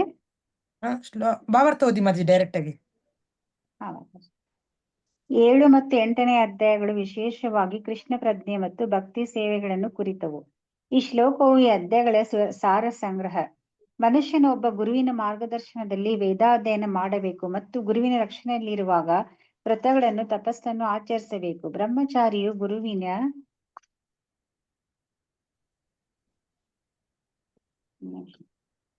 ಮನೆಯಲ್ಲಿ ಸೇವಕನಂತೆ ಇರಬೇಕು ಮತ್ತು ಮನೆ ಮನೆಗೆ ಹೋಗಿ ಭಿಕ್ಷೆ ಬೇಡಿ ಗುರುವಿಗೆ ಒಪ್ಪಿಸಬೇಕು. ಗುರುವಿನ ಅಪ್ಪಣೆಯಂತೆ ಆತನು ಆಹಾರವನ್ನು ಸೇವಿಸುತ್ತಾನೆ. ಎಂದಾದರೂ ಗುರು ಶಿಷ್ಯನನ್ನು ಊಟಕ್ಕೆ ಕರೆಯುವುದನ್ನು ಮರೆತರೆ ಶಿಷ್ಯನು ಉಪವಾಸ ಮಾಡುತ್ತಾನೆ. ಬ್ರಹ್ಮಚರ್ಯದ ಆಚರಣೆಗೆ ಇವು ಕೆಲವು ವೈದಿಕ ತತ್ವಗಳಾಗಿವೆ. ಶಿಷ್ಯನು ಗುರುವಿನ ಬಳಿ ಕಡೆಯ ಪಕ್ಷ 5ರಿಂದ 20ನೆಯ ವಯಸ್ಸಿನವರೆಗೆ ವೇದಾಭ್ಯಾಸ ಮಾಡಿದ ನಂತರ ಅವನು ಪರಿಪೂರ್ಣ ಚಾರಿತ್ರ್ಯವುಳ್ಳ ಮನುಷ್ಯನಾಗಬಹುದು. ವೇದಾಭ್ಯಾಸವು ಆರಾಮ ಕುರ್ಚಿಯಲ್ಲಿ ಕುಳಿತು ಊಹಾತ್ಮಕ ಚಿಂತನೆಗಳಲ್ಲಿ ತೊಡಗುವವರ ಮನರಂಜನೆಗಾಗಿ ಇಲ್ಲ. ಅದರ ಉದ್ದೇಶ ಚಾರಿತ್ರ್ಯವನ್ನು ರೂಪಿಸುವುದು. ಈ ಶಿಕ್ಷಣದ ಅನಂತರ ಬ್ರಹ್ಮಚಾರಿಗೆ ಗೃಹಸ್ಥಾಶ್ರಮವನ್ನು ಪ್ರವೇಶಿಸಿ ಮದುವೆಯಾಗಲು ಸಮ್ಮತಿ ದೊರೆಯುತ್ತದೆ. ಗೃಹಸ್ಥನಾಗಿದ್ದಾಗ ಆತನು ಇನ್ನೂ ಹೆಚ್ಚಿನ ಜ್ಞಾನವನ್ನು ಪಡೆಯಲು ಅನೇಕ ಯಜ್ಞಗಳನ್ನು ಮಾಡಬೇಕು. ದೇಶ, ಕಾಲ ಮತ್ತು ಪಾತ್ರಗಳಿಗೆ ಅನುಗುಣವಾಗಿ ಸಾತ್ವಿಕ, ರಾಜಸ, ತಾಮಸಗಳಲ್ಲಿನ ದಾನಗಳಲ್ಲಿ ವಿವೇಚನೆ ಇಟ್ಟುಕೊಂಡು ಭಗವದ್ಗೀತೆಯಲ್ಲಿ ಹೇಳಿದಂತೆ ದಾನ ಮಾಡಬೇಕು. ಗೃಹಸ್ಥ ಜೀವನವನ್ನು ಬಿಟ್ಟು ವಾನಪ್ರಸ್ಥಾಶ್ರಮವನ್ನು ಸ್ವೀಕರಿಸಿದಾಗ ಕಾಡುಗಳಲ್ಲಿ ವಾಸ ಮಾಡುವುದು, ಮರದ ತೊಗಟೆಗಳನ್ನು ಉಡುಪಾಗಿ ಧರಿಸುವುದು, ಕ್ಷೌರ ಮಾಡಿಕೊಳ್ಳದಿರುವುದು ಮೊದಲಾದ ರೀತಿಯಲ್ಲಿದ್ದು ಕಠಿಣ ತಪಸ್ಸುಗಳನ್ನು ಮಾಡಬೇಕು. ಬ್ರಹ್ಮಚರ್ಯ, ಗೃಹಸ್ಥ, ವಾನಪ್ರಸ್ಥ ಮತ್ತು ಸನ್ಯಾಸಾಶ್ರಮಗಳನ್ನು ಆಚರಿಸಿ ಮನುಷ್ಯನು ಬದುಕಿನ ಪರಿಪೂರ್ಣತೆಯ ಹಂತಕ್ಕೆ ಏರುತ್ತಾನೆ. ಕೆಲವರನ್ನು ಅನಂತರ ಸ್ವರ್ಗಲೋಕಗಳಿಗೆ ಏರಿಸಲಾಗುತ್ತದೆ. ಅವರು ಇನ್ನೂ ಮುಂದುವರಿದಾಗ ಆಧ್ಯಾತ್ಮಿಕ ಬಾನಿನಲ್ಲಿ ಮುಕ್ತಿ ಹೊಂದುತ್ತಾರೆ. ನಿರಾಕಾರ ಬ್ರಹ್ಮಜ್ಯೋತಿಯಲ್ಲಿ ಅಥವಾ ವೈಕುಂಠ ಲೋಕಗಳಲ್ಲಿ ಇಲ್ಲವೇ ಕೃಷ್ಣ ಲೋಕದಲ್ಲಿ ಮುಕ್ತಿಯನ್ನು ಪಡೆಯುತ್ತಾರೆ. ವೈದಿಕ ಸಾಹಿತ್ಯದಲ್ಲಿ ರೂಪಿಸಿರುವ ಮಾರ್ಗ ಇದು. ಕೃಷ್ಣ ಪ್ರಜ್ಞೆಯ ಸೊಗಸೆಂದರೆ ಭಕ್ತಿ ಸೇವೆಯಲ್ಲಿ ನಿರತನಾಗುವುದರ ಮೂಲಕ ಒಂದೇ ಸಲಕ್ಕೆ ಮನುಷ್ಯನು ಬೇರೆ ಬೇರೆ ಆಶ್ರಮಗಳ ವಿವಿಧ ವಿಧಿಕರ್ಮಗಳನ್ನು ದಾಟಿ ಹೋಗಬಹುದು. ಇದಂ ವಿದಿತ್ವ ಎನ್ನುವ ಮಾತುಗಳು ಭಗವದ್ಗೀತೆಯ ಅಧ್ಯಾಯದಲ್ಲಿಯೂ 7ನೇ ಅಧ್ಯಾಯದಲ್ಲಿಯೂ ಶ್ರೀಕೃಷ್ಣನು ಕೊಟ್ಟಿರುವ ಉಪದೇಶಗಳನ್ನು ಅರ್ಥ ಮಾಡಿಕೊಳ್ಳಬೇಕು ಎಂದು ಸೂಚಿಸುತ್ತವೆ. ವಿದ್ವತ್ತಿನಿಂದ ಅಥವಾ ಊಹಾತ್ಮಕ ಚಿಂತನೆಗಳಿಂದ ಇವನ್ನು ಅರ್ಥ ಮಾಡಿಕೊಳ್ಳಲು ಪ್ರಯತ್ನಿಸಬಾರದು. ಇವನ್ನು ಭಕ್ತರ ಸಹವಾಸದಲ್ಲಿ ಕೇಳಿ ಅರ್ಥ ಮಾಡಿಕೊಳ್ಳಬೇಕು. 7ನೇ ಅಧ್ಯಾಯದಿಂದ 12ನೇ ಅಧ್ಯಾಯದವರೆಗಿನ ಭಾಗ ಭಗವದ್ಗೀತೆಯ ತಿರುಳು. ಮೊದಲನೇ 6 ಅಧ್ಯಾಯಗಳು ಮತ್ತು ಕಡೆಯ 6 ಅಧ್ಯಾಯಗಳು ಭಗವಂತನು ವಿಶೇಷವಾಗಿ ರಕ್ಷಿಸುವ ಮಧ್ಯದ 6 ಅಧ್ಯಾಯಗಳಿಗೆ ಕವಚವಿದ್ದಂತೆ. ಭಗವದ್ಗೀತೆಯನ್ನು ಅದರಲ್ಲಿಯೂ ಮಧ್ಯದ 6 ಅಧ್ಯಾಯಗಳನ್ನು ಭಕ್ತರ ಸಹವಾಸದಲ್ಲಿ ಅರ್ಥ ಮಾಡಿಕೊಳ್ಳುವ ಸುಯೋಗ್ಯವು ಮನುಷ್ಯನಿಗೆ ಪ್ರಾಪ್ತವಾದರೆ ಅವನ ಬದುಕು ಎಲ್ಲ ತಪಸ್ಸು, ಯಜ್ಞಗಳು, ದಾನಗಳು, ಊಹೆಗಳು ಮೊದಲಾದವನ್ನೆಲ್ಲ ಮೀರಿ ಭವ್ಯವಾಗುತ್ತದೆ. ಏಕೆಂದರೆ ಈ ಚಟುವಟಿಕೆಗಳ ಎಲ್ಲ ಫಲಗಳನ್ನು ಕೃಷ್ಣ ಪ್ರಜ್ಞೆ ಒಂದರಿಂದಲೇ ಪಡೆಯಬಹುದು. ಭಗವದ್ಗೀತೆಯಲ್ಲಿ ಸ್ವಲ್ಪ ಮಟ್ಟಿಗೆ ಶ್ರದ್ಧೆ ಇರುವಾತನು ಒಬ್ಬ ಭಕ್ತರಿಂದ ಭಗವದ್ಗೀತೆಯನ್ನು ಕಲಿಯಬೇಕು. ಏಕೆಂದರೆ 4ನೇ ಅಧ್ಯಾಯದ ಪ್ರಾರಂಭದಲ್ಲಿ ಭಗವದ್ಗೀತೆಯನ್ನು ಭಕ್ತರು ಮಾತ್ರ ಅರ್ಥ ಮಾಡಿಕೊಳ್ಳಬಲ್ಲರು ಎಂದು ಸ್ಪಷ್ಟವಾಗಿ ಹೇಳಿದೆ. ಬೇರೆ ಯಾರಿಗೂ ಭಗವದ್ಗೀತೆಯ ಉದ್ದೇಶವು ಪರಿಪೂರ್ಣವಾಗಿ ಅರ್ಥವಾಗುವುದಿಲ್ಲ. ಆದುದರಿಂದ ಭಗವದ್ಗೀತೆಯನ್ನು ಕೃಷ್ಣನ ಒಬ್ಬ ಭಕ್ತರಿಂದ ಕಲಿಯಬೇಕು, ಊಹಾತ್ಮಕ ಚಿಂತನೆಗಳಲ್ಲಿ ತೊಡಗುವವರಿಂದ ಅಲ್ಲ. ಇದು ಶ್ರದ್ಧೆಯ ಗುರುತು. ವ್ಯಕ್ತಿಯು ಭಕ್ತನಿಗಾಗಿ ಹುಡುಕಿ ಕಡೆಗೆ ಭಕ್ತನ ಸಹವಾಸವು ದೊರೆತಾಗ ಆತನು ಭಗವದ್ಗೀತೆಯನ್ನು ಅಧ್ಯಯನ ಮಾಡಿ ಅರ್ಥ ಮಾಡಿಕೊಳ್ಳಲು ಪ್ರಾರಂಭಿಸುತ್ತಾನೆ. ಭಕ್ತನ ಸಹವಾಸದಲ್ಲಿ ಮುನ್ನಡೆದ ವ್ಯಕ್ತಿಯು ಭಕ್ತಿ ಸೇವೆಯಲ್ಲಿ ತೊಡಗುತ್ತಾನೆ. ಈ ಸೇವೆಯು ಕೃಷ್ಣನನ್ನು ಅಥವಾ ದೇವರನ್ನು ಕುರಿತು, ಕೃಷ್ಣನ ಲೀಲೆ, ರೂಪ, ವಿನೋದ, ಹೆಸರು ಮತ್ತು ಇತರ ಲಕ್ಷಣಗಳನ್ನು ಕುರಿತು ಆ ಮನುಷ್ಯನಿಗೆ ಇರಬಹುದಾದ ಎಲ್ಲ ಸಂದೇಹಗಳನ್ನು ದೂರ ಮಾಡುತ್ತದೆ. ಈ ಸಂದೇಹಗಳು ನಿವಾರಣೆಯಾದ ಮೇಲೆ ಆತನು ಸ್ಥಿರವಾದ ಅಧ್ಯಯನದಲ್ಲಿ ತೊಡಗುತ್ತಾನೆ. ಅನಂತರ ಆತನು ಭಗವದ್ಗೀತೆಯ ಅಧ್ಯಯನವನ್ನು ಸವಿಯುತ್ತಾನೆ ಮತ್ತು ಸದಾ ಕೃಷ್ಣ ಪ್ರಜ್ಞೆಯನ್ನು ಅನುಭವಿಸುವ ಸ್ಥಿತಿಯನ್ನು ಪಡೆಯುತ್ತಾನೆ. ಮುಂದುವರೆದ ಹಂತದಲ್ಲಿ ಆತನು ಕೃಷ್ಣನನ್ನು ಪ್ರೇಮಿಸಲು ತೊಡಗುತ್ತಾನೆ. ಬದುಕಿನ ಅತ್ಯುನ್ನತ ಪರಿಪೂರ್ಣತೆ ಈ ಹಂತವು ಭಕ್ತನನ್ನು ಆಧ್ಯಾತ್ಮಿಕ ಗಗನದಲ್ಲಿ ಕೃಷ್ಣನ ನಿವಾಸವಾದ ಗೋಲೋಕ ವೃಂದಾವನಕ್ಕೆ ಹೋಗುವುದನ್ನು ಸಾಧ್ಯ ಮಾಡುತ್ತದೆ. ಅಲ್ಲಿ ಭಕ್ತನು ಶಾಶ್ವತವಾಗಿ ಸುಖಿಯಾಗಿರುತ್ತಾನೆ. ಇಲ್ಲಿಗೆ ಶ್ರೀಮದ್ ಭಗವದ್ಗೀತೆಯ ಭಗವತ್ ಪ್ರಾಪ್ತಿ ಎಂಬ 8ನೇ ಅಧ್ಯಾಯದ ಭಕ್ತಿವೇದಾಂತ ಭಾವಾರ್ಥವು ಮುಗಿಯಿತು. ಹರೇ ಕೃಷ್ಣ ಮಾತಾಜಿ. ಹರೇ ಕೃಷ್ಣ. ಧನ್ಯವಾದ ಮಾತಾಜಿ. ಸೊ ನಾವು ಕೇಳಿದ್ವಲ್ಲ, ಎಷ್ಟು ಸೊಗಸಾಗಿ ಪ್ರಭುಪಾದರು ಬರೆದಿದ್ದಾರೆ ಅಲ್ವಾ. ಸೊ ಪ್ರತಿಯೊಂದು ಪದನೂ ತುಂಬಾ ಮುಖ್ಯವಾಗಿರುವಂಥದ್ದು. ಭಗವಂತನ ಭಕ್ತಿ ಸೇವೆ ಮಾಡದೇ ಇರೋರು ಬ್ರಹ್ಮಚಾರ್ಯ, ಗೃಹಸ್ಥಾಶ್ರಮ, ವಾನಪ್ರಸ್ಥ ತುಂಬಾ ಕಟ್ಟುನಿಟ್ಟಾಗಿ ಆಚರಿಸ್ಬೇಕು. ನಾವ್ ಯಾವ್ದು ಆಚರಿಸ್ತಾ ಇದೀವಿ? ಇಲ್ಲಿ ಹೇಳ್ದಂಗೆ ನಾವ್ ಯಾವ್ದಾರ ಗುರು ಹತ್ರ ಕಲಿತಿದೀವ, ಯಾವ್ದಾರ ಭಿಕ್ಷೆ ಬೇಡ್ತಾ ಇದೀವ, ಮನೆಗೆ ಹೋಗಿ ಭಿಕ್ಷೆ ಬೇಡ ನಾವು ಗುರುಗೆ ಏನಾರು ಅರ್ಪಿಸ್ತಿದೀವ? ಇಲ್ಲ. ಗೃಹಸ್ಥಾಶ್ರಮದಲ್ಲಿ ಕೂಡ ನಾವು ಮಾಡ್ಬೇಕಾಗಲ್ಲ ಎಷ್ಟೊಂದೆಲ್ಲ ಯಜ್ಞಗಳು, ಎಷ್ಟೆಲ್ಲ ದಾನ ಧರ್ಮ ನಾವು ನೆರವೇರಿಸ್ತಾ ಇಲ್ಲ ಅಲ್ವಾ. ವಾನಪ್ರಸ್ಥದಲ್ಲಿ ನಾವು ಮಾಡ್ಬೇಕಾಗಿರೋದು ಏನು? ತುಂಬಾ ನಾವು ಕಟ್ಟುನಿಟ್ಟಾಗಿ ಇಲ್ಲಿ ಕಾಡಿಗೆ ಹೋಗ್ಬೇಕು ಅಂತಿದ್ದಾರೆ. ಹೌದಾ? ಮನೇಲಿ ವಾಸ ಮಾಡೋಂಗೆ ಇಲ್ಲ. ಕಾಡಲ್ಲಿ ಗಂಡ ಹೆಂಡತಿ ಇಬ್ರು ಹೋಗ್ಬಿಟ್ಟು ವಾಸ ಮಾಡ್ಬೇಕು. ಅಲ್ಲಿ ಪೂರ್ತಿ ಡೆಡಿಕೇಟ್ ಆಗಿರ್ಬೇಕು. ಇದು ಯಾವುದು ನಮ್ ಕೈಲಿ ಮಾಡಕ್ ಆಗದೆ ಇರೋದ್ರಿಂದ ಕೃಷ್ಣ ಹೇಳ್ತಾ ಇರೋದು ಒಂದೇ ಒಂದು ಶ್ಯೂರ್ ಶಾಟ್ ಏನಪ್ಪ? ಕೃಷ್ಣ ಪ್ರಜ್ಞೆ ಮಾರ್ಗ. ನೋಡಿ, ಕೃಷ್ಣ ಪ್ರಜ್ಞೆಯ ಸೊಗಸೆಂದರೆ ಭಕ್ತಿ ಸೇವೆಯಲ್ಲಿ ನಿರತನಾಗುವುದರ ಮೂಲಕ ಒಂದೇ ಸಲಕ್ಕೆ ಮನುಷ್ಯನು ಬೇರೆ ಬೇರೆ ಆಶ್ರಮಗಳ ವಿವಿಧ ವಿಧಿಕರ್ಮಗಳನ್ನು ದಾಟಿ ಹೋಗಬಹುದು. ಇದೆಲ್ಲನೂ ನಾವು ಸರ್ಪಾಸ್ ಮಾಡ್ಬೋದು. ಅಂದ್ರೆ ಇದೊಂದು ಶಾರ್ಟ್ ಕಟ್ ತರ ಕೊಟ್ಟಿದ್ದಾನೆ ಕೃಷ್ಣ. ನಮ್ಮಲ್ಲಿ ದಯೆ ತೋರಿಸಿ ನಮ್ಗೆ ಅದು ಯಾವುದು ಮಾಡಕ್ ಸರಿಯಾಗಿ ಆಗ್ತಾ ಇಲ್ದಿರೋದ್ರಿಂದ ಕಲಿಯುಗದ ವಾಸಿಯವ್ರಿಗೆ ಇದನ್ನಾರು ನೀವು ಚೆನ್ನಾಗಿ ಮಾಡು, ಕೃಷ್ಣ ಪ್ರಜ್ಞೆ ಆಚರಣೆ ಚೆನ್ನಾಗಿ ಮಾಡು ಅಲ್ವಾ. ಅದಕ್ಕೆ ಏನ್ ಬೇಕು, ಫಸ್ಟ್ ನಾವು ಭಗವದ್ಗೀತೆ ಚೆನ್ನಾಗಿ ಭಕ್ತರ ಮುಖಾಂತರ ಅರ್ಥ ಮಾಡ್ಕೊಳ್ಳೋದು, ಭಕ್ತರ ವಾಣಿಯಿಂದ ಕೇಳಿಸ್ಕೊಳ್ಳೋದು, ಚೆನ್ನಾಗಿ ಅರ್ಥ ಮಾಡ್ಕೊಂಡ್ಮೇಲೆ ನಮ್ಗೆಲ್ಲ ಸಂದೇಹಗಳು ಹೋಗುತ್ತೆ. ಫಸ್ಟ್ ಕೃಷ್ಣ ಯಾರು, ಅವನೇನೋ ಇವನೇನೋ ಹಂಗೇನೋ ಹಿಂಗೇನೋ ಅದೆಲ್ಲ ಊಹೆಗಳು ನಮ್ಗೆ ಫಸ್ಟ್ ಹೋಗುತ್ತೆ ಅಲ್ವಾ. ಫಸ್ಟ್ ಟೈಮ್ ನಾವು ಕೇಳಿದಾಗ ಹಂಗೆ ಇರುತ್ತೆ, ಭಗವದ್ಗೀತೆ ಅಂದ್ರೆ ಏನೋ ಇದೆ ಇದ್ರಲ್ಲಿ ಅಂತ. ಓದ್ತಾ ಓದ್ತಾ ಓದ್ತಾ ಓದ್ತಾ ಅದರಲ್ಲಿ ಹೊಸ ಹೊಸ ಹೊಸ ಹೊಸ ಇನ್ನೂ ಒಳ್ಳೆ ರಸಗಳು ಸಿಗತ್ತೆ ನಮ್ಗೆ. ಎಷ್ಟು ಪ್ರೀತಿ ಉಕ್ಕಿ ಬರುತ್ತೆ ನಮ್ಗೆ ಅಲ್ವಾ, ಎಷ್ಟು ಇಮೋಷನ್ ಉಕ್ಕು ಬರುತ್ತೆ, ಎಷ್ಟು ಸಂತೋಷ ಉಕ್ಕು ಬರುತ್ತೆ, ಎಷ್ಟು ಸಂತೋಷ ನಮ್ಗೆ ಸಿಗ್ತಾ ಇರತ್ತೆ ಆಕ್ಚುಲಿ ಒಳಗಡೆಯಿಂದ. ಸೊ ಹಾಗಾಗಿ ಇಲ್ಲಿ ಯಾವುದೇ ರೀತಿ ಪುರುಷಂಗ ಸಿಗತ್ತೆ ಮಹಿಳೆಗೆ ಸಿಗಲ್ಲ ಅನ್ನೋದೇನೂ ಇಲ್ಲ. ಇಲ್ಲಿ ಆ ಕೃಷ್ಣ ಪ್ರಜ್ಞೆ ಮಾರ್ಗಕ್ಕೆ ಬಂದಿರೋರೆಲ್ಲ ಒಂದೇ ಅಲ್ವಾ. ಯಾಕಂದ್ರೆ ಎಲ್ಲರೂ ಸೋಲ್ ಪ್ಲಾಟ್ಫಾರ್ಮ್ ಅಲ್ಲಿ ಇದ್ದಂಗೆ ಅಲ್ವಾ. ಆತ್ಮ ಸ್ಥಾಯದಕ್ಕೆ ಬಂದ್ಮೇಲೆ, ಆಧ್ಯಾತ್ಮಿಕ ಸ್ಥಾಯದಲ್ಲಿ ಇದ್ಮೇಲೆ ಯಾವುದು ವ್ಯತ್ಯಾಸ ಅನ್ನೋದೇನೂ ಇರಲ್ಲ, ಇಬ್ರಿಗೂ ಅಷ್ಟೇ ಎಂಜಾಯ್ಮೆಂಟ್ ಸಿಗತ್ತೆ. ಅದೇ ಇದ್ರಲ್ಲಿ ಬ್ಯೂಟಿ. ಇದ್ರ ಕಂಪ್ಲೀಟ್ ಶ್ರೇಯಸ್ ಯಾರಿಗಪ್ಪ ಸಿಗತ್ತೆ? ಚೈತನ್ಯ ಮಹಾಪ್ರಭು ಕೃಷ್ಣ ಅಲ್ವಾ. ಚೈತನ್ಯ ಮಹಾಪ್ರಭುನೇ ಬಂದು ಈ ಒಂದು ನಮ್ಗೆ ಮಾರ್ಗ ತೋರಿಸಿರೋದು. ಹೆಣ್ಣಾಗಿರ್ಬೋದು, ಸ್ತ್ರೀ ಶೂದ್ರ ಅಲ್ವಾ, ವೈಶ್ಯ, ಸ್ತ್ರೀಯ ಶೂದ್ರ ತಥಾ ಸ್ತ್ರೀಯ ವೈಶ್ಯ ತಥಾ ಶೂದ್ರ ಅಂದ ಕೃಷ್ಣ ಅಲ್ವಾ. ಇವರೆಲ್ಲ ಮೂರು ಒಂದೇ ಕ್ಯಾಟಗರಿ, ಸ್ತ್ರೀ ವೈಶ್ಯ ಶೂದ್ರ. ನಮ್ಗೇನು ಭಕ್ತಿ ಆಕ್ಚುಲಿ ಅರ್ಥ ಆಗಲ್ಲ, ತುಂಬಾ ನಾವು ಕಮ್ಮಿ ಮೆದುಳಿರೋ ಅಂತ ವ್ಯಕ್ತಿಗಳು ನಾವೆಲ್ಲ, ಇಮೋಷನಲ್ ಪೀಪಲ್. ಭಾವನೆಗಳಿಗೆ ನಾವು ಜಾರೋಗ್ಬಿಡ್ತೀವಿ ಅಲ್ವಾ. ನಮ್ಗೆ ತತ್ವ ಏನ್ ಅರ್ಥ ಆಗತ್ತೆ, ವೇದಾಂತ ಏನ್ ಅರ್ಥ ಆಗತ್ತೆ, ನಾವಿಲ್ಲಿ ವೇದಾಂತ ಓದ್ತಾ ಇದೀವಿ ಮತ್ತೆ ಅಲ್ವಾ. ಇದು ನಮ್ಗೆ ಯಾಕೆ ಅರ್ಥ ಆಗ್ತಾ ಇದೆ? ಯಾಕಂದ್ರೆ ಇಲ್ಲಿ ಭಕ್ತಿ ಅನ್ನೋ ಒಂದು ಅಂಶ ಸೇರಿರೋದ್ರಿಂದ. ಇಲ್ಲ ನಮ್ಗೆ ಅರ್ಥ ಆಗಲ್ಲ, ನಿರಾಕಾರ ಅರ್ಥ ಆಗಲ್ಲ ನಮ್ಗೆ, ಒಳಗೆ ಹೋಗಲ್ಲ ಅದು ನಮ್ಗೆ, ಆಚೆನೆ ಬಂದ್ಬಿಡತ್ತೆ. ಹೆಂಗ್ ಮತ್ತೆ ನನ್ನ ನಿರಾಕಾರ ಅನ್ಕೊಂಡು ನಾವು ಪೂಜಿಸೋದು ಕೃಷ್ಣನ? ಕೃಷ್ಣ ಒಬ್ಬ ವ್ಯಕ್ತಿ, ಕೃಷ್ಣ ಒಬ್ಬ ಒಡೆಯ, ಕೃಷ್ಣ ಒಬ್ಬ ರಾಜ, ಕೃಷ್ಣ ಒಬ್ಬ ಮಗ, ಪ್ರಿಯತಮ ಅನ್ಕೊಂಡ್ರೆ ಅವಾಗ ನಮ್ಗೆ ಅರ್ಥ ಆಗತ್ತೆ ಅಲ್ವಾ. ಸೊ ಕೃಷ್ಣನ ಪರ್ಸನಲ್ ಫಾರ್ಮ್ ಚೈತನ್ಯ ಮಹಾಪ್ರಭು ಇಂಟ್ರೊಡ್ಯೂಸ್ ಮಾಡಿ ನಮ್ಗೆ ಅರ್ಥ ಮಾಡಿಸ್ತಾ ಇರೋದು. ಅಂದ್ರೆ ಕೃಷ್ಣನ್ ರೂಪ ಇಲ್ಲ ಅಂತನಾ ಇಷ್ಟ ದಿನ? ಅದಿದೆ, ಅದು ಓನ್ಲಿ ಕೃಷ್ಣನ್ಗೆ ಗೊತ್ತು, ಬೇರೆಯವ್ರಿಗೆ ಗೊತ್ತಿಲ್ಲ. ಅದು ಕೃಷ್ಣನಿಗೆ ರೂಪ ಇರೋದು ಕೃಷ್ಣನ್ ಗೊತ್ತು, ಅದನ್ನೇ ಬಂದು ಅವ್ನು ವರ್ಣಿಸ್ತಾ ಇರೋದು ಅಲ್ವಾ. ಅದನ್ನ ತಗೊಂಡು ಪ್ರಭುಪಾದರು ಪರಂಪರೆ ಅಂದ್ರೆ ಮತ್ತೆ ಅದೇ ಅರ್ಥ. ಪರಂಪರೆ ಅಂದ್ರೆ ಕೃಷ್ಣ ಏನ್ ಹೇಳಿದಾನೋ ಅದನ್ನ ಅರ್ಥ ಮಾಡ್ಕೊಳ್ಳೋ ಶಕ್ತಿ ಇರುತ್ತೆ ಗುರುಗೆ, ಆ ಪರಂಪರೆಯಲ್ಲಿ ಬರೋ ಆಚಾರ್ಯರಿಗೆ. ಅದಕ್ಕೆ ನಮ್ಗೆ ಇಷ್ಟು ವಿವರಿಸ್ತಾ ಇರೋದು, ಇಷ್ಟು ವಿವರಣೆ ಕೊಡ್ತಾ ಇರೋದು ನಮ್ಗೆ. ಇದನ್ನ ಯಾರು ಹೇಳೋದಕ್ಕೆ ಸಾಧ್ಯ? ಊಹೆಯಿಂದ ಚಿಂತೆ ಮಾಡೋರಿಗೆ ಊಹೆಯಿಂದ ಅರ್ಥ ಆಗತ್ತೆ ನಮ್ಗೆ ಕೃಷ್ಣ ಯಾರು ಅಂತ. ಊಹೆಯಿಂದ ಭಗವಂತನ ಅರ್ಥ ಮಾಡೋಕೆ ಆಗಲ್ಲ. ಅವನೇನು, ಅವನ ಆಧ್ಯಾತ್ಮಿಕ ವ್ಯಕ್ತಿ ಅವನು. ನಾವೇನು, ನಮ್ಮ ಪರಿಸ್ಥಿತಿ ಏನು ಅಲ್ವಾ. ನಿನ್ನೆ ನಾವು ಬ್ರಹ್ಮನ ಆಯುಷ್ ಬಗ್ಗೆ ಚರ್ಚೆ ಮಾಡಿದ್ವಲ್ವ. ನಮ್ದೇನು ಸಾಸ್ವೆದಲ್ಲಿ ಇನ್ನೂ ಚಿಕ್ಕದು ನಮ್ದು. ಬ್ರಹ್ಮನೇ ಒಂದ್ ಚಿಕ್ಕ ಸಾಸ್ವೆ ಆದ್ರೆ ಬ್ರಹ್ಮನ ಆಯುಷ್. ಸೊ ಕೃಷ್ಣನ ಅರ್ಥ ಮಾಡ್ಕೊಳ್ಳೋದಕ್ಕೆ ನಮ್ಗೆ ಭಕ್ತಿ ಒಂದೇ ಮಾರ್ಗ. ಭಕ್ತರ ಮುಖಾಂತರ ಅರ್ಥ ಮಾಡ್ಕೊಳ್ಳೋದು. ಪ್ರಭುಪಾದರ ಭಾಷ್ಯ ಓದೋದ್ರಿಂದ ನಮ್ಗೆ ಅರ್ಥ ಆಗತ್ತೆ ಅಲ್ವಾ. ಇಲ್ಲ ಅಂದ್ರೆ ನಮ್ಗೆ ಏನ್ ಅರ್ಥ ಆಗತ್ತೆ? ಇಲ್ಲ ನಾವೇನೋ ಒಂದು ದಾನ ಮಾಡ್ಕೊಂಡು, ಯಜ್ಞ ಮಾಡ್ಕೊಂಡು, ಏನೋ ಕರ್ಮ ಕಾರ್ಯಗಳು ಕಾಮ್ಯ ಕಾರ್ಯಗಳು ಮಾಡ್ಕೊಂಡು ಕೂತಿರ್ತೀವಿ ನಾವು. ಬಟ್ ನೋಡಿ, ಭಕ್ತಿ ಮಾಡೋದ್ರಿಂದ ಎಷ್ಟು ಫಲಿತ ಇದೆ ಎಲ್ಲರಿಗೂ ಗೊತ್ತಿತ್ತಾ ಇದು? ಇದು ನಾವು ಇವತ್ತು ಓದಿದಾಗ ನಮ್ಗೆ ಅರ್ಥ ಆಗ್ತಾ ಇರೋದು.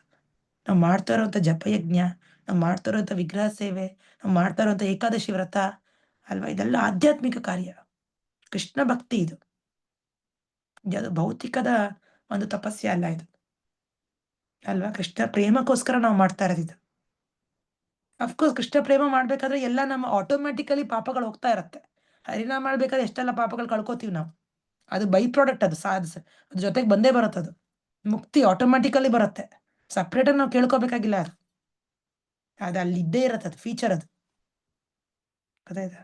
SMS ಫೀಚರ್ ಬಂದಂಗೆ ನಮ್ಮ ಮೊಬೈಲಲ್ಲಿ SMS ಮಾಡೋಕ್ಕಾಗತ್ತಾ ಅಂತ ನಾವು ಕೇಳ್ತೀವ? SMS ಬಂದೇ ಬರುತ್ತೆ ಅದರಲ್ಲಿ. ಹಂಗೆ ಇದೆಲ್ಲ ಆಟೋಮ್ಯಾಟಿಕಲಿ ಬರುತ್ತೆ ನಮಗೆ. ಓಕೆನಾ? ಸೊ ಹಾಗಾಗಿ ಯಾವಾಗಲೂ ನಾವು ಕೃಷ್ಣನ ಸೆಂಟ್ರಲ್ ಇಟ್ಕೊಂಡು ಕೆಲಸ ಮಾಡೋದು. ಕೃಷ್ಣನ್ಗೋಸ್ಕರ ದಾನ, ಕೃಷ್ಣನ್ಗೋಸ್ಕರ ಸೇವೆ, ಕೃಷ್ಣನ್ ಪೂಜೆ, ಕೃಷ್ಣನ ಸೆಂಟ್ರಲ್ ಇಟ್ಕೊಂಡು ಎಲ್ಲ ನಮ್ಮ ಫ್ಯಾಮಿಲಿ ಡ್ಯೂಟೀಸ್ ನಡ್ಸ್ಕೊಂಡು ಹೋಗ್ಬೇಕು. ಅಂಡ್ ಆಲ್ರೆಡಿ ನಾವು ಸ್ವಲ್ಪ ನಮ್ಗೆ ಇನ್ನೂ ನಮ್ಮ ಜವಾಬ್ದಾರಿಗಳು ಮುಗ್ದಿದೆ ಅಂದ್ರೆ ಇನ್ನೂ ನಾವು ಹೆಚ್ಚು ಸಮಯ ಭಗವಂತನಿಗೆ ಅರ್ಪಿಸಕ್ಕೆ ಆದಷ್ಟು ಪ್ರಯತ್ನ ಮಾಡಬೇಕು ಅಲ್ವಾ. ಅದೇ ಕೃಷ್ಣ ಹೇಳ್ತಾರೆ, ವರ್ಣಾಶ್ರಮದಲ್ಲಿ ಇರೋರು, ವಾನಪ್ರಸ್ಥದಲ್ಲಿ ಇರೋರು ಏನ್ ಮಾಡ್ಬೇಕು? ಕಂಪ್ಲೀಟ್ ಡೆಡಿಕೇಟ್ ಆಗ್ಬೇಕು.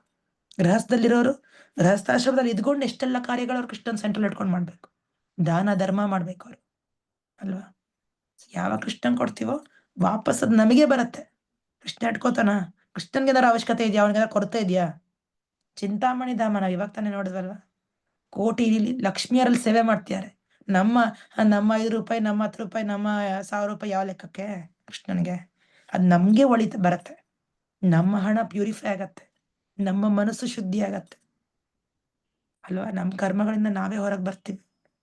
ಅದಕ್ಕೋಸ್ಕರ ಕೃಷ್ಣಂಗೆ ಸೇವೆ ಮಾಡಬೇಕು. ನಾಟ್ ದಟ್ ಕೃಷ್ಣಂಗೆ ಬೇಕು ಅಂತಲ್ಲ, ಕೃಷ್ಣ ಸ್ವೀಕರಿಸ್ತಾನೆ. ನಾವು ಮನಸ್ಸಿಂದ ಕೊಟ್ರೆ, ಒಳ್ಳೆ ಮನಸ್ಸಿಂದ ಕೊಟ್ರೆ, ನಂಗೆ ಇಷ್ಟೇ ಕೊಡೋದಕ್ಕಾಗತ್ತಪ್ಪ ತಂದೆ, ನನ್ನ ಕೈಯಲ್ಲಾದಷ್ಟು ನನಗೆ ಕೊಡ್ತೀನಿ ಮಾಡಿ. ಇವಾಗ ನಮ್ಮ ಬಿಟ್ಸ್ ಟೆಂಪಲ್ ಕನ್ಸ್ಟ್ರಕ್ಷನ್ ಇದೆ. ಸೊ ನಮ್ಮ ಮತ್ತೆ ಕೂಡ ಭಾಗವತಂ ಕ್ಲಾಸ್ ಮಾಡ್ತಾರೆ. ಸೊ ಅವ್ರು ಇಷ್ಟೆಲ್ಲ ಫಂಡ್ಸ್ ಕಲೆಕ್ಟ್ ಮಾಡ್ತಾರೆ ಜಸ್ಟ್ ಟೆಂಪಲ್ ಕನ್ಸ್ಟ್ರಕ್ಷನ್ಗೋಸ್ಕರ. ಒಂದು ಇಟ್ಟಿಗೆ ಕೊಟ್ಟರು ಕೂಡ, ನಾನು ಹೇಳಿದ್ನಲ್ವ, ಅಲ್ಲಿ ನಮ್ಮ ಹೆಸರು ಮೆನ್ಷನ್ ಆಗತ್ತೆ. ಸೊ ಆ ರೀತಿ ದಾನ ಅನ್ನೋದು ನಾವು ಮಾಡ್ತಾ ಇರ್ಬೇಕು. ಎಷ್ಟು ನಾವು ಮಾಡ್ತೀವೋ ಕೃಷ್ಣನಿಗೆ ನಮ್ಗೆ ಅಷ್ಟೇ ಒಳ್ಳೇದು. ಓಕೆನಾ? ಅದೆಲ್ಲೂ ನಾವು ಕಳ್ಕೊಳ್ಳಲ್ಲ. ಜೊತೆಗೆ ಇವತ್ತು ನೋಡೋದಲ್ಲ, ಭಕ್ತಿ ಸೇವೆ ಮಾಡೋದ್ರಿಂದ ನಮಗೆ ಕೊನೆಗೆ ಭಗವಂತನ ಧಾಮಕ್ಕೆ ಹೋಗೋದಿಕ್ಕೂ ನಮಗೆ ಮಾರ್ಗ ಆಯ್ತು. ಸೊ ಬೇರೆ ಯಾವ ಮಾರ್ಗದ ಅವಶ್ಯಕತೆ ಇಲ್ಲ. ಬೇರೆ ಎಲ್ಲ ಮಾರ್ಗನೂ ಒಂಥರ ಏನಂದ್ರೆ ಮಧ್ಯದಲ್ಲೆಲ್ಲೋ ಬಂದು ಉಳ್ಕೊಂಡಂಗೆ ಅಷ್ಟೇ. ಕೊನೆಗೆ ಮುಟ್ಟೋ ದಾರಿ ಅಂದ್ರೆ ಭಕ್ತಿ ಯೋಗ. ಓಕೆನಾ? ಸೊ ಅದು ಈ ಶ್ಲೋಕ, ಎಲ್ಲರೂ ಈ ಶ್ಲೋಕ ಕಲ್ತ್ಕೋಬೇಕು. ವೇದೇಶು ಯಜ್ಞೇಶು ತಪಸ್ಸು ಚೈವ. ಯಾರು ಹೇಳ್ತೀರಾ? ಶ್ಲೋಕ ಹೇಳ್ತೀರಾ? ಕೊನೆ ಶ್ಲೋಕ, ಅದಾದ್ಮೇಲೆ ಸ್ಟಾಪ್ ಮಾಡೋಣ. ಹೇಳ ಮಾತಾಜಿ. ವೇದೇಶು ಯಜ್ಞೇಶು ತಪಸ್ಸು ಚೈವ ದಾನೇಶು ಯತ್ ಪುಣ್ಯಫಲಂ ಪ್ರದಿಷ್ಟಂ ಅತ್ಯೇತಿ ತತ್ಸರ್ವಮಿದಂ ವಿದಿತ್ವಾ ಯೋಗಿ ಪರಂ ಸ್ಥಾನಮುಪೈತಿ ಚಾದ್ಯಂ. Very nice Mataji.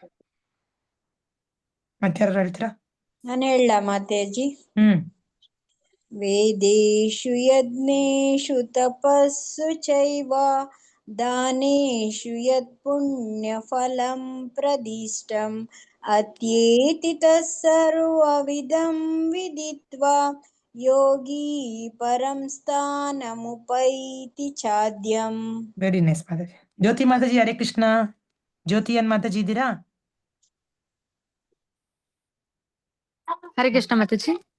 ಮಾತಾಜಿ ಹಾಡ್ತೀರಾ? ಸಾರಿ ಮಾತಾಜಿ. ಮಾತಾಜಿ ಶ್ಲೋಕ ಹೇಳ್ತೀರಾ? 28ನೇ ಶ್ಲೋಕ, 8ನೇ ಮಾತಾಜಿ ಅಧ್ಯಾಯ. ನೆಕ್ಸ್ಟ್ ಹೇಳ್ತೀನಿ ಮಾತಾಜಿ. ನೆಕ್ಸ್ಟ್ ಹೇಳ್ತಾರೆ, ರೆಡಿ ಇಟ್ಕೊಳ್ಳಿ ಮಾತಾಜಿ. ನಾ ಹೇಳಿರಿ ಮಾತಾಜಿ. ಮಾತಾಜಿ ಹೇಳಿ. ವೇದೇಷ್ಟು ಯಜ್ಞೇಷ್ಟು ತಪಸ್ಸು ಚೈವ ದಾನೇಷ್ಟು ಯತ ಪುಣ್ಯಫಲಂ ಪ್ರದಿಷ್ಟಂ ಅತ್ತೇತ ತತ್ವಮಿದಂ ವಿದಿತ್ವಾ ಯೋಗಿ ಪರಂ ಸ್ಥಾನಮುಪೈತಿ ಉಪೈತಿ ಚಾದ್ಯಂ. ಚಾದಂ. ಹ್ಮ್ ಹರೇ ಕೃಷ್ಣ ಮಾತಾಜಿ. ಹರೇ ಕೃಷ್ಣ. ಮತ್ತೆ ಯಾರು ಹೇಳ್ತೀರಾ?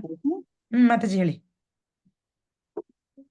ವೇದೇಶು ಯಜ್ಞೇಶು ತಪಸ್ಸು ಚೈವ ದಾನೇಶು ಯತ್ ಪುಣ್ಯಫಲಂ ಪ್ರದಿಷ್ಟಂ ಅತೇತಿ ತತ್ಸರ್ವಮಿದಂ ವಿದಿತ್ವಾ ಯೋಗಿ ಪರಂ ಸ್ಥಾನಮುಪೈತಿ ಚಾದ್ಯಂ. Hare Krishna very nice. ಮಾತಾಜಿ.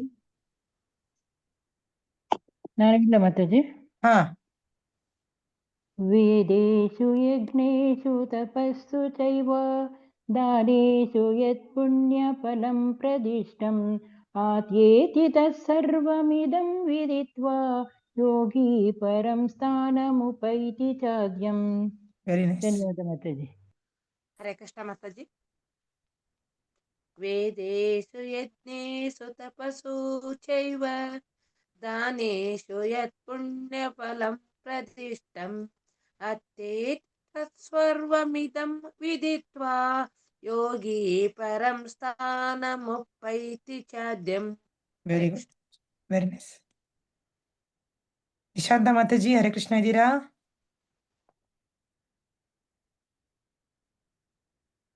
ಜ್ಯೋತಿ ಮಾತಾಜಿ ಹಾಡ್ತೀರಾ? ಹೇಳ್ತೀನಿ ಮಾತಾಜಿ. ಹಾ ಹೇಳಿ. ವೇದೇಶು ಯಜ್ಞೇಶು ತಪಸ್ಸು ಚೈವ ದಾನೇಶು ಯತ್ ಪುಣ್ಯಫಲಂ ಪ್ರದಿಷ್ಟಂ ಅತ್ಯೇತಿ ತತ್ಸರ್ವಮಿದಂ ವಿದಿತ್ವಾ ಯೋಗಿ ಪರಂ ಸ್ಥಾನಮುಪೈತಿ ಚಾದ್ಯಂ. ಹರೇ ಕೃಷ್ಣ ಮಾತಾಜಿ. ಹರೇ ಕೃಷ್ಣ. ಓಕೆ ಡಿವೋಟೀಸ್, ಧನ್ಯವಾದ ಎಲ್ಲರಿಗೂ. ಎಲ್ಲರ ಸ್ವಲ್ಪ ಇವಾಗ ಟೈಮ್ ಆಯ್ತು, ಆಕ್ಚುಲಿ ಲೇಟಾಗಿ ಸ್ಟಾರ್ಟ್ ಮಾಡಿದೆ ನಾನು. ಅದು ನೀವೆಲ್ಲ ಮನ್ಸು ಮಾಡಿ ಬಂದಿದ್ದೀರಾ. ತುಂಬಾ ತುಂಬಾ ಧನ್ಯವಾದ. ಹರಿ ಕೃಷ್ಣ ಎಲ್ಲರಿಗೂ. Okay, Hare Krishna first Mataji. ಮಾತಾಜಿ ಕೇಳಾಕ ಚೆನ್ನಾಗಿತ್ತು ಅವ್ರ ಕ್ಲಾಸ್. ನಾವ್ ಅಲ್ರಿ ಕ್ಲಾಸ್ ಯಾವಾಗ ಚಲೋ ಆಗುತ್ತೆ ನಾನು ಜಾಯಿನ್ ಆಗಿ ನೋಡ್ತೀನಿ ನಿಲ್ತೇನಿ, ಜಾಯಿನ್ ಆಗಿ ನೋಡ್ತೀನಿ ನಿಲ್ತೇನಿ ಮಾತಾಜಿ. ಸಾರಿ ಮಾತಾಜಿ, ಇವತ್ತು 7 ಗಂಟೆಗೆ ಸೇರೋಣ ಅಂದ್ರೆ ನನ್ನ ಮಗನಿಗೆ ಹೊಸ ಕ್ಲಾಸ್ ಇಡ್ಸಿದ್ದೆ ನಾನು. ಇರ್ಲಿ. ಸರಿ, ಆ ಟೀಚರ್ ನೀವ್ ಇರ್ಬೇಕು ಅಂದ್ರು. ಸರಿ, ಅರ್ಧ ಗಂಟೆ ಒಂಚೂರು ಪೋಸ್ಟ್ಪೋನ್ ಮಾಡ್ಕೊಂಡು ಶುರು ಮಾಡೋಣ ಓಕೆ ಅನ್ಕೊಂಡು. ಓಕೆ. ಅದಕ್ಕೆ ನನ್ನ ಹರೇ ಮೊಬೈಲ್ ಕೃಷ್ಣ ಆಫ್ ಇದ್ರಲಿಂದ ಮಾತಾಜಿ, ದಂಡ ಮಾತಾಜಿ. ಮಾತಾಜಿ ಬಾಳ ನನ್ನ ಮನಸ್ಸು ಬಾಳ ಇದಾಗೈತ್ರಿ ಇದ್ರಲಿಂದ. ಶಾಂತಿ, ನೆಮ್ಮದಿ, ಸುಖ. ಅಲ್ವಾ ಮೊನ್ನೆ ಮಾತಾಜಿ? ಮಕ್ಕಳನ್ನ ಇದಕ್ ಕರ್ಕೊಂಡ್ ಹೋದ್ರಿ, ಅವಾಗ ನನಗ್ ಮನಸ್ಸು ತಡಿಲಿಲ್ಲ. ಯಾವಾಗ್ಲೂ ಬರೇ ಹರೇ ಕೃಷ್ಣ ಅಂತಿರ್ತೀನಿ. ಬಸ್ ಬಿಡು ಮುಂದ್ ಹರೇ ಕೃಷ್ಣ ಮಹಾಮಂತ್ರ ಹೇಳೇ ಚಲೋ ಮಾಡಿಬಿಟ್ಟೆ ಬಸ್. ಜೈ ಹರಿವೋ ಸುಮಂಗಳ ಮಾತಾಜಿ. ಧನ್ಯವಾದ ಮಾತಾಜಿ. ಮಾತಾಜಿ, ಹರೇ ಕೃಷ್ಣ. ಧನ್ಯವಾದ ಮಾತಾಜಿ. ಹರೇ ಕೃಷ್ಣ ಮಾತಾಜಿ. ಹರೇ ಕೃಷ್ಣ. ಮಾತಾಜಿ, ಈ ಜಗತ್ತಿನ ಬಗ್ಗೆ ಮತ್ತೆ ಈ ವಾತಾವರಣದ ಬಗ್ಗೆ ಭಯ ಆಗ್ತಾ ಇರತ್ತೆ ಮಾತಾಜಿ. ನಾವು ಮುಟ್ತೀವೋ ಇಲ್ಲೋ, ಭಗವಂತನ ಲೋಕಕ್ಕೆ ಹೋಗ್ತೀವೋ ಇಲ್ವೋ ಮಾತಾಜಿ. ಇದೆಲ್ಲ ಜಂಜಡದಲ್ಲಿ ನಾವು ಜಪ ಮಾಡಲ್ಲ, ಮರಿತೀವಿ. ಅಂದ್ರೆ ತುಂಬಾ ಬೇಜವಾಬ್ದಾರಿನೂ ಆಗತ್ತೆ. ಒಮ್ಮೊಮ್ಮೆ ಭಯ ಆಗತ್ತೆ, ಒಮ್ಮೊಮ್ಮೆ ಸಿಟ್ಟು ಬರತ್ತೆ, ಒಮ್ಮೊಮ್ಮೆ ಹಿಂಗೆಲ್ಲ ಆಗತ್ತಲ್ಲ ಮಾತಾಜಿ. ಇರತ್ತೆ ಅದು ತಲೆಯಲ್ಲಿ, ಆದ್ರೆ ನಾವು ಪ್ರಯತ್ನ ಮಾಡಲ್ಲ. ನಾವು ಯಾವ ಲೋಕಕ್ಕೆ ಹೋಗ್ತೀವಿ, ಎಲ್ಲಿ ಬೀಳ್ತೀವೋ ಅಂತ ಭಯ ಆಗತ್ತೆ ಮಾತಾಜಿ.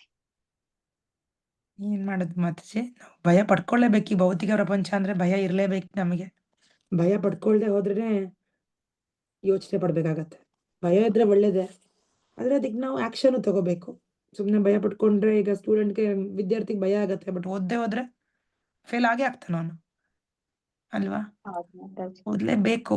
ಯಾರು ತಪ್ಪಿಲ್ಲ, ಯಾರಿಗೂ ತಪ್ಸಿಲ್ಲ. ಇದು ಕಷ್ಟ ಅನ್ನೋದು ಪಡ್ಲೇಬೇಕು, ಅಲ್ವಾ? ಇದಕ್ಕೆ ನಮ್ ಭಕ್ತರ ಸಾಂಗತ್ಯದಲ್ಲಿದ್ರೆ ತುಂಬಾ ಸುಲಭವಾಗಿ ನಾವು ಮಾಡ್ಬೋದು ಭಕ್ತಿ. ಭಕ್ತರ ಸಾಂಗತ್ಯ ಇಲ್ಲ ಅಂದ್ರೆ ನಾವು ಮಾಡಕ್ಕಾಗಲ್ಲ. ಸೊ ಸಾಂಗತ್ಯ ಪಡ್ಕೊಂಡ್ ಮಾಡಿ ಮಾತಾಜಿ. ಅದೇ ನಿಮ್ಮ ಏನಂತಾರೆ, ಅದೇ ನಮ್ಗೆ ಒಂಥರ ಲೈಫ್ ಲೈನ್ ಇದ್ದಂಗೆ. ಹೆಂಗೆ ಆಕ್ಸಿಜನ್ ಸಪೋರ್ಟ್ ಕೊಡ್ತಾರಲ್ವಾ ನಮ್ಗೆ ಸಾಯೋ ಸಮಯದಲ್ಲಿ, ಅಥವಾ ಕೋಮದಲ್ಲಿದ್ರೆ, ಹಂಗೆ ಅದೊಂದು ಸಪೋರ್ಟ್ ಇದ್ದಂಗೆ. ಭಕ್ತರ ಸಹಾಯದಿಂದನೇ ನಾವು ಭಕ್ತಿ ಮಾಡಕ್ಕಾಗತ್ ಮಾತಾಜಿ.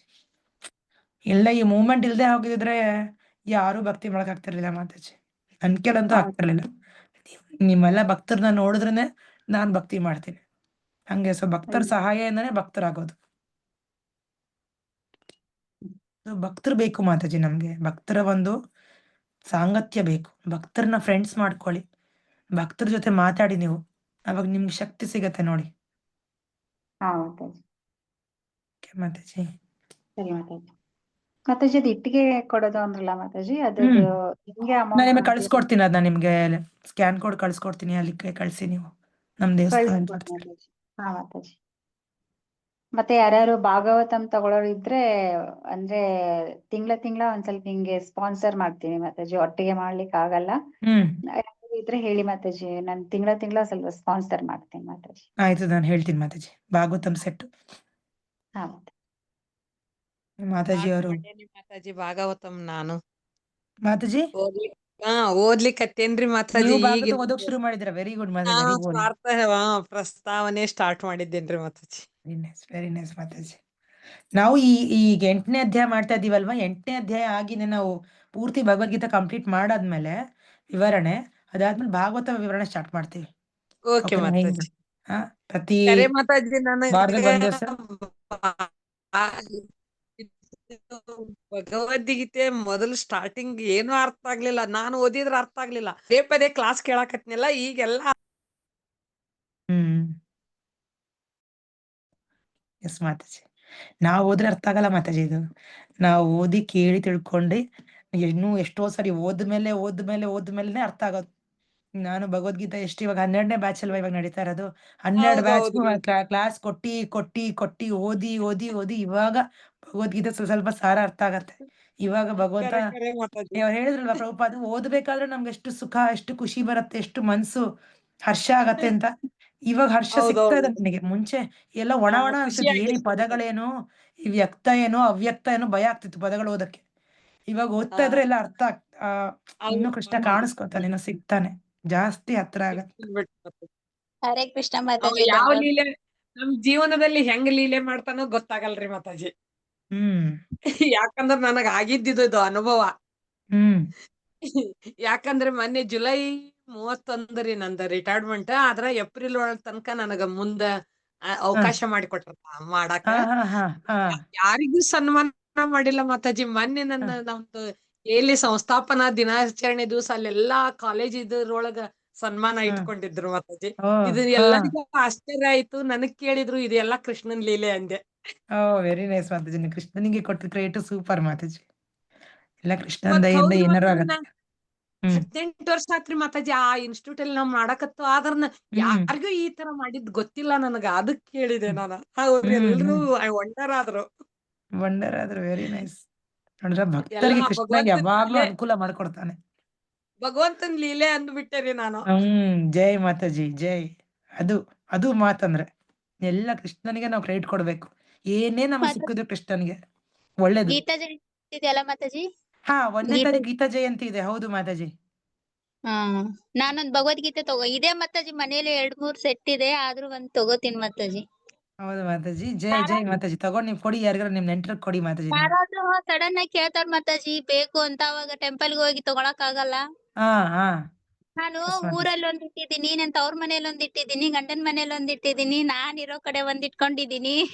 ಹಂಗೆ ಜೈ ನಾನ್ ಎಲ್ಲೆಲ್ಲಿ ಹೋಗ್ತೀನಿ ಅಲ್ಲೆಲ್ಲಿ ಎಲ್ಲಾ ಒಂದೊಂದ್ ಭಗವದ್ಗೀತೆ ಇದ್ದೇ ಇದೆ. ಯಾಕಂದ್ರೆ ನಾನು ಕ್ಯಾರಿ ಮಾಡಕ್ ಆಗಲ್ಲ ಒಂದ್ಸರಿ ಜರ್ನಿ ಮಾಡ್ಬೇಕಾದ್ರೆ.